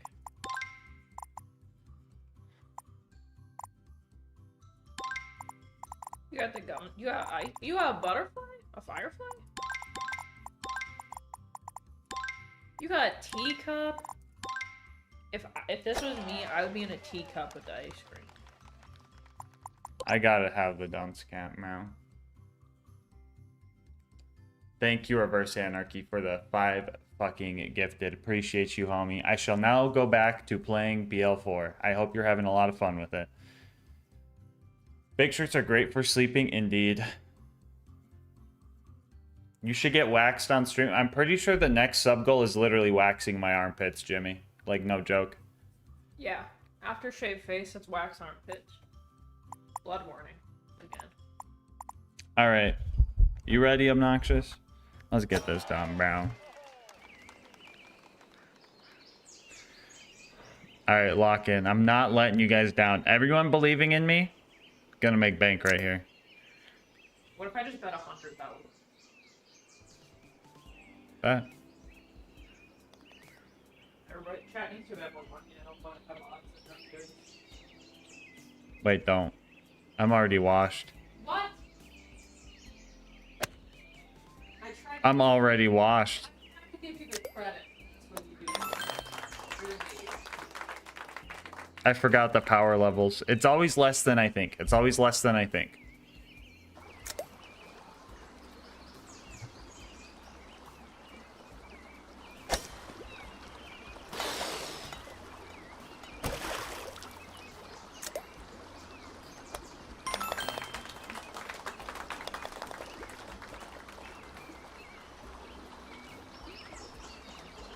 Lock in.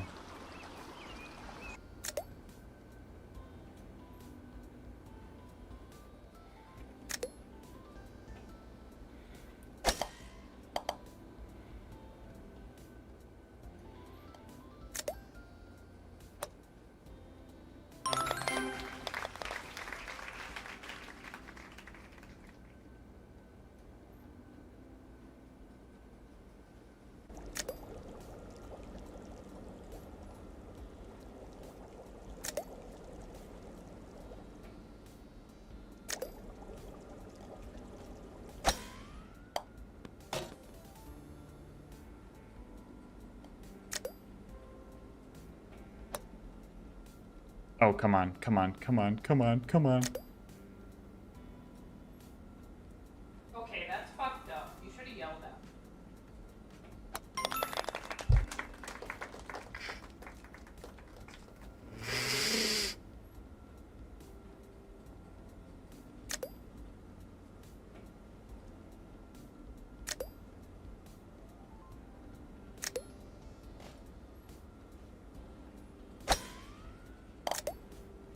I'm washed. I'm so sorry, guys.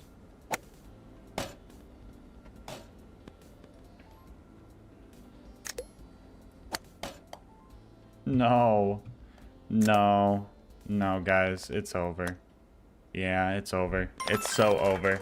We're 2 down. We're 2 down. No, I lock in here. I lock in here.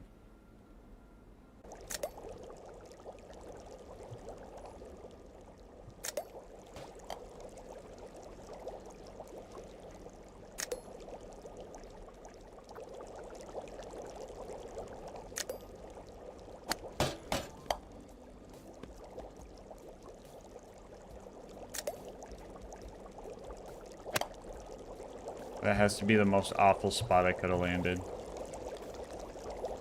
3?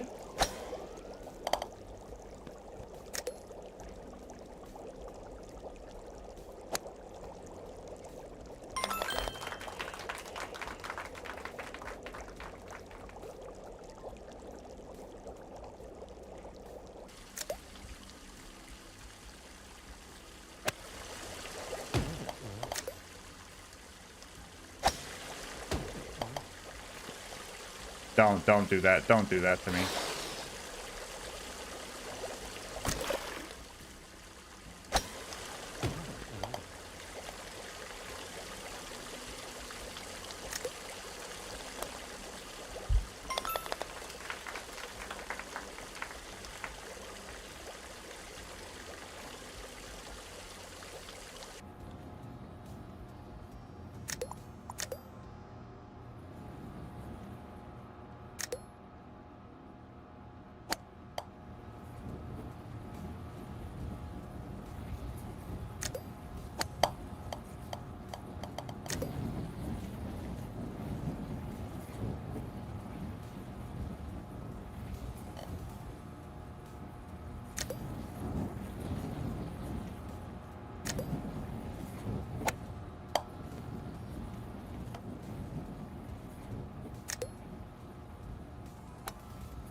Wait, the sabotage worked.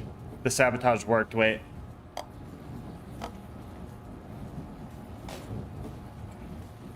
Oh my god, the sabotage worked.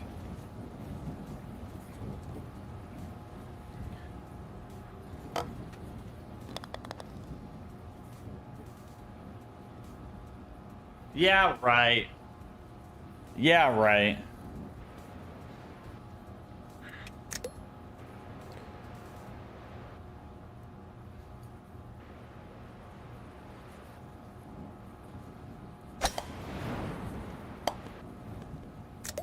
Yep, I'm shitting my pants. Yep, I'm shitting my pants.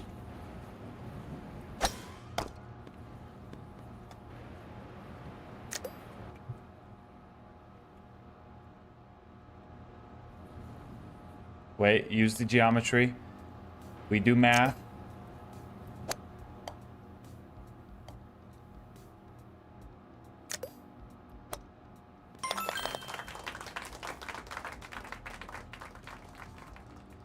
There's no way I'm down by 4 on this easy map, bro.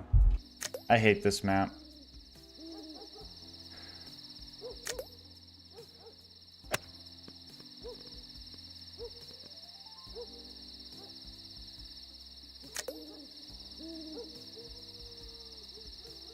Yeah, you went right through that for me, so,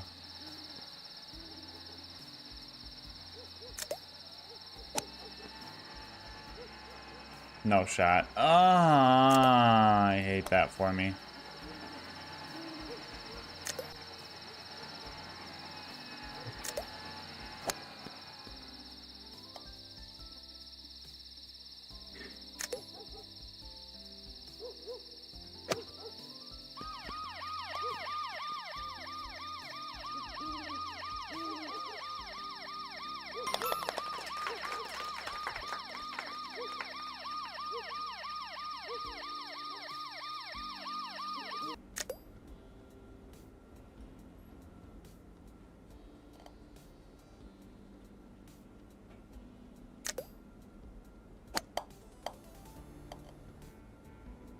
Evil. Evil game. It's fine, I do it in 3-2.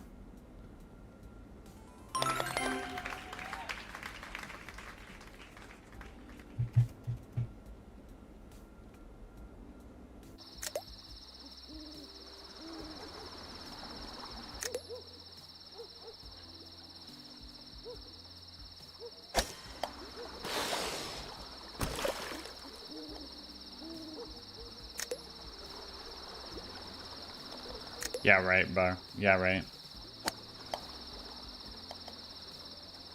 Yeah, right.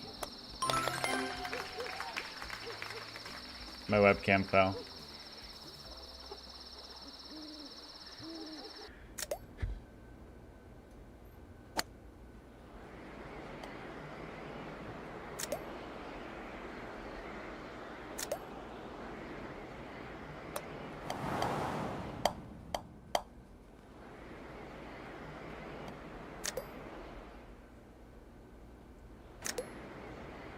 And what is this spot, dude?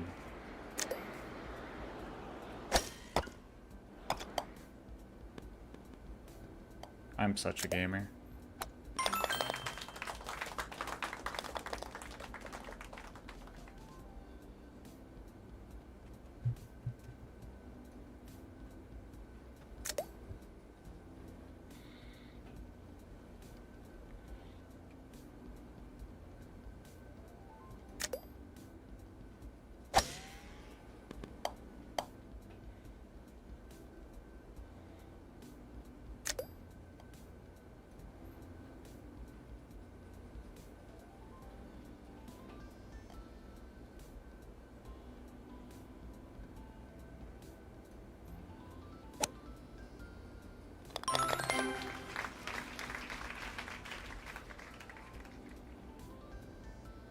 Have a good one, cowboy.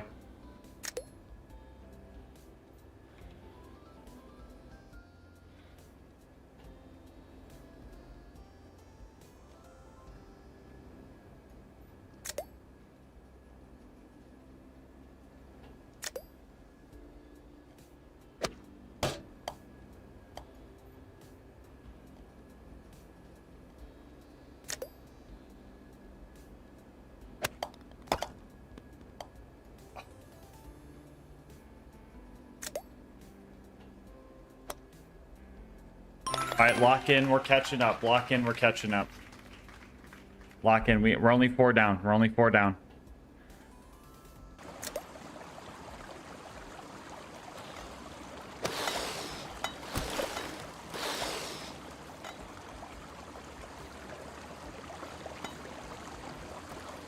What? Oh, I didn't realize that's how that worked. I'm so mad.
Ain't no way Obnoxious called me Bud.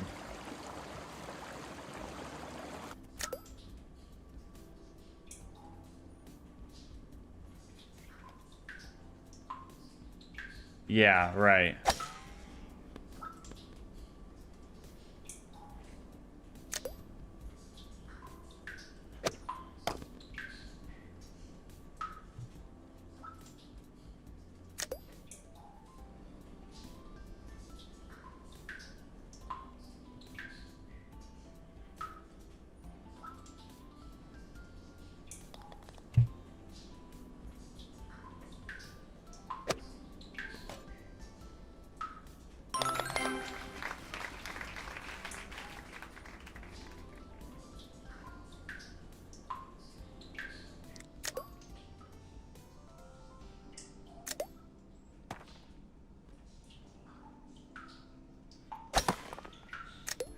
Yeah, okay. Yeah, okay. Yeah, sure. Yeah, that's how that works.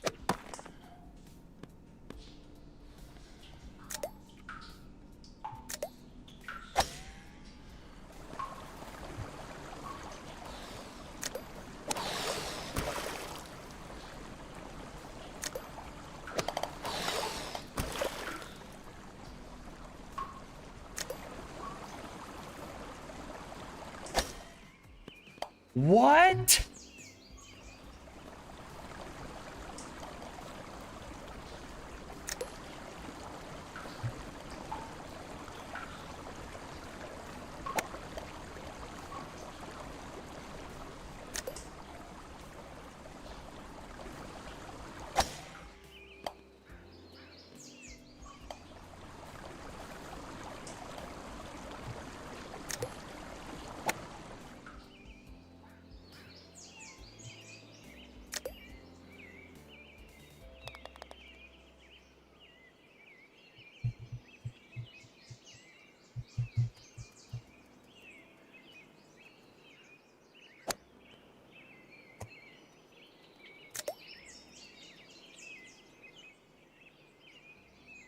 I can't even see the fucking hole.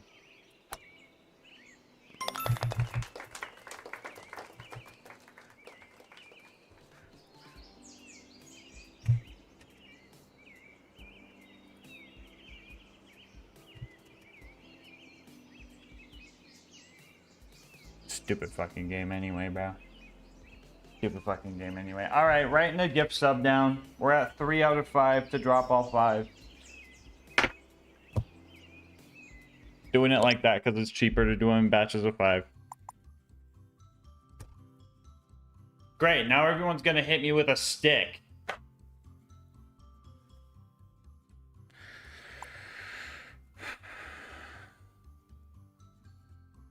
My only regret is not betting more. Of course, TX is here, bro.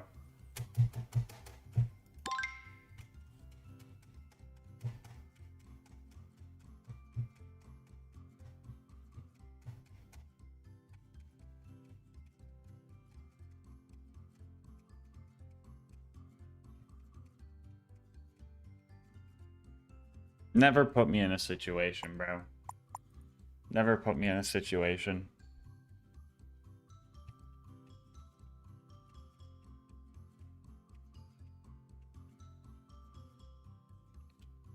Alyssa, how easy would it be to... Fuck it. You guys want to do you guys want to do the Kahoot? You want to do Redstone's Kahoot?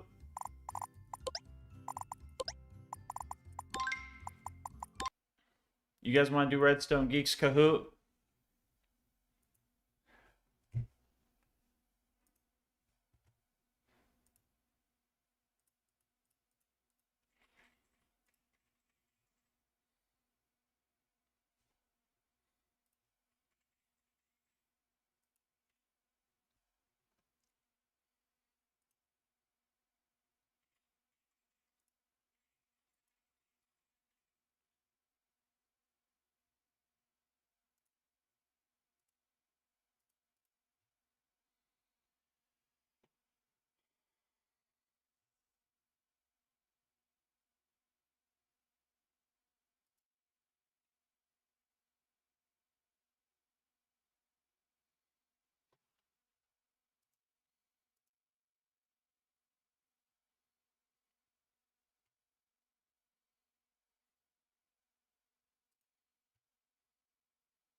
Everybody hop on the Kahoot. I'm gonna add everybody in the Discord. Or not add everybody, but...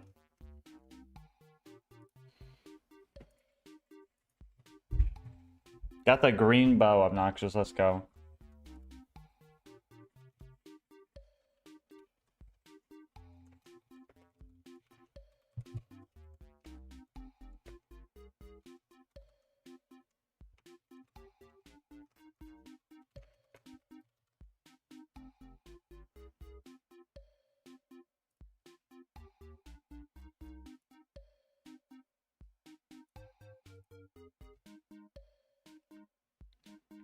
Everybody in.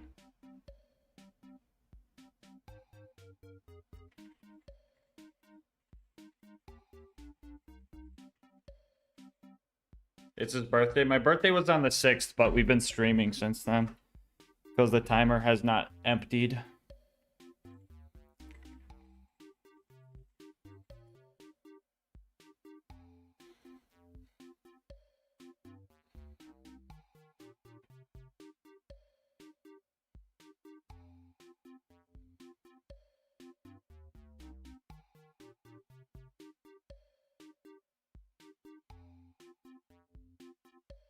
Who made me stand? Caption, bro. I'm too tired for this.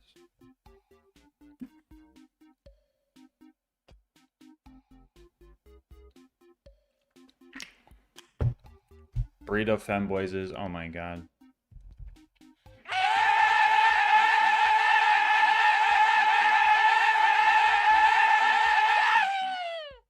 Thank you for that.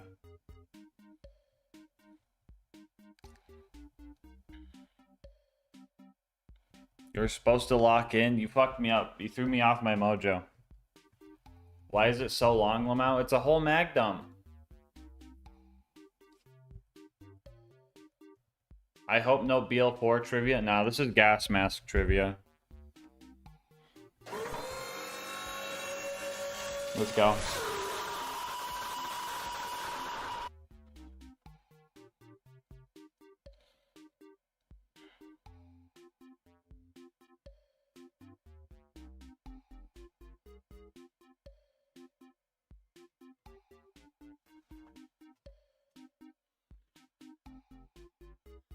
All right, we got 20 people. If anyone joins late, they can join late.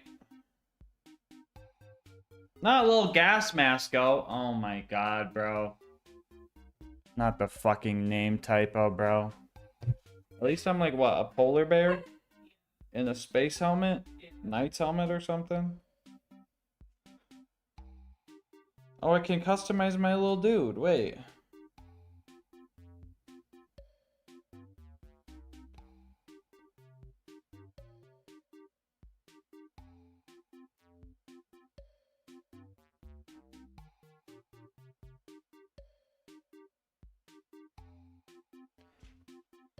Alright, everybody in. The code will be at the bottom just in case anybody misses it, but all my coins. 50 questions. I don't know any of these, so. Redstone, I think, also have 30 seconds, so they should have more time to actually. Okay. What is Mr. TX01's nickname?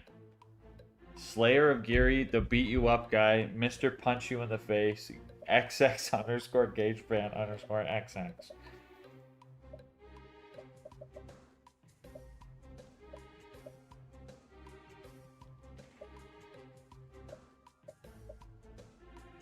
Green.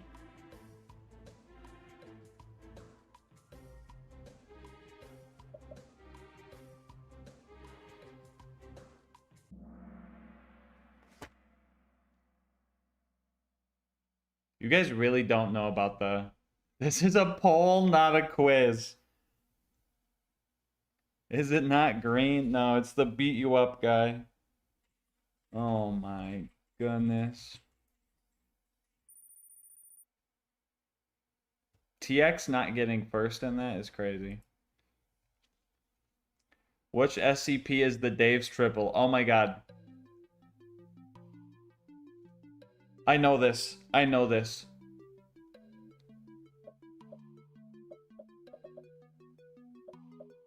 I'm gonna answer when there's 15 seconds left. That's gonna be my rule of thumb. So I don't get the off-host advantage.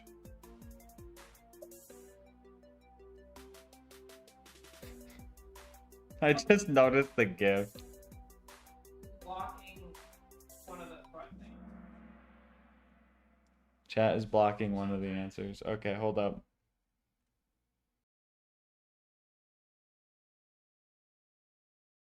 For a second, and then we're good. 3306, bro. Don't ever eat a 3306.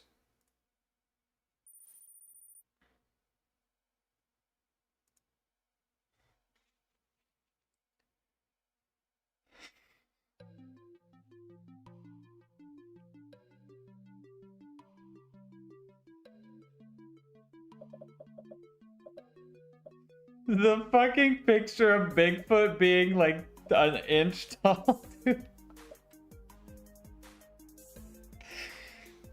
Gunzerking my Pinor.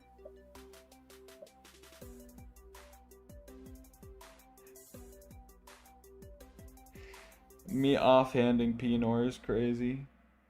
Oh my god. It's fine, Redstone. It adds to it. It really adds to it.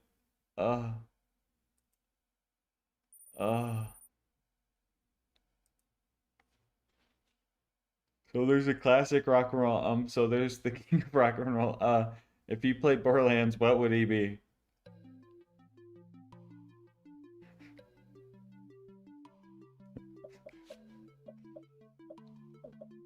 This one's gonna be Slipknot, isn't it? It's gonna throw us for a loop.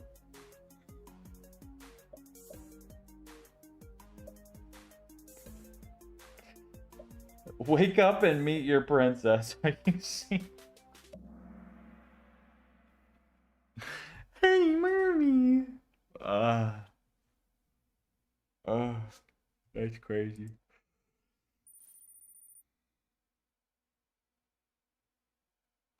The sub goal's also blocking the question a bit.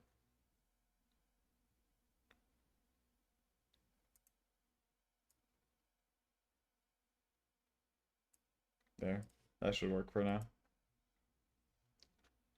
Why did Quad call me Ask Gas to end the prediction?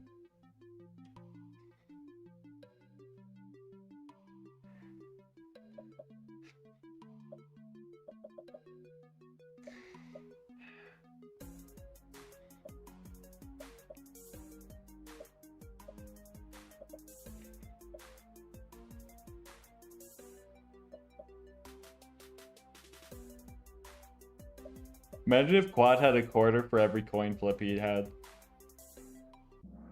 Bro could try ramen.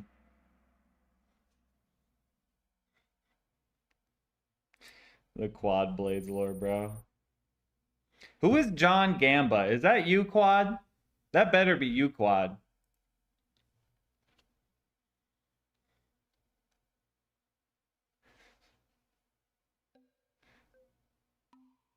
See a blue Jacob's pistol.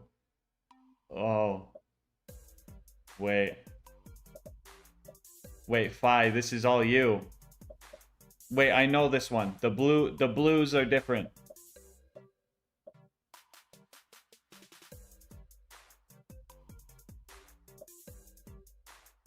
No, I messed up. No, I messed up. No. I said Widowmaker because it started with a W. I'm so bad. No. I realized it after, dude. No, the W fucked me up. I'm washed. I'm washed.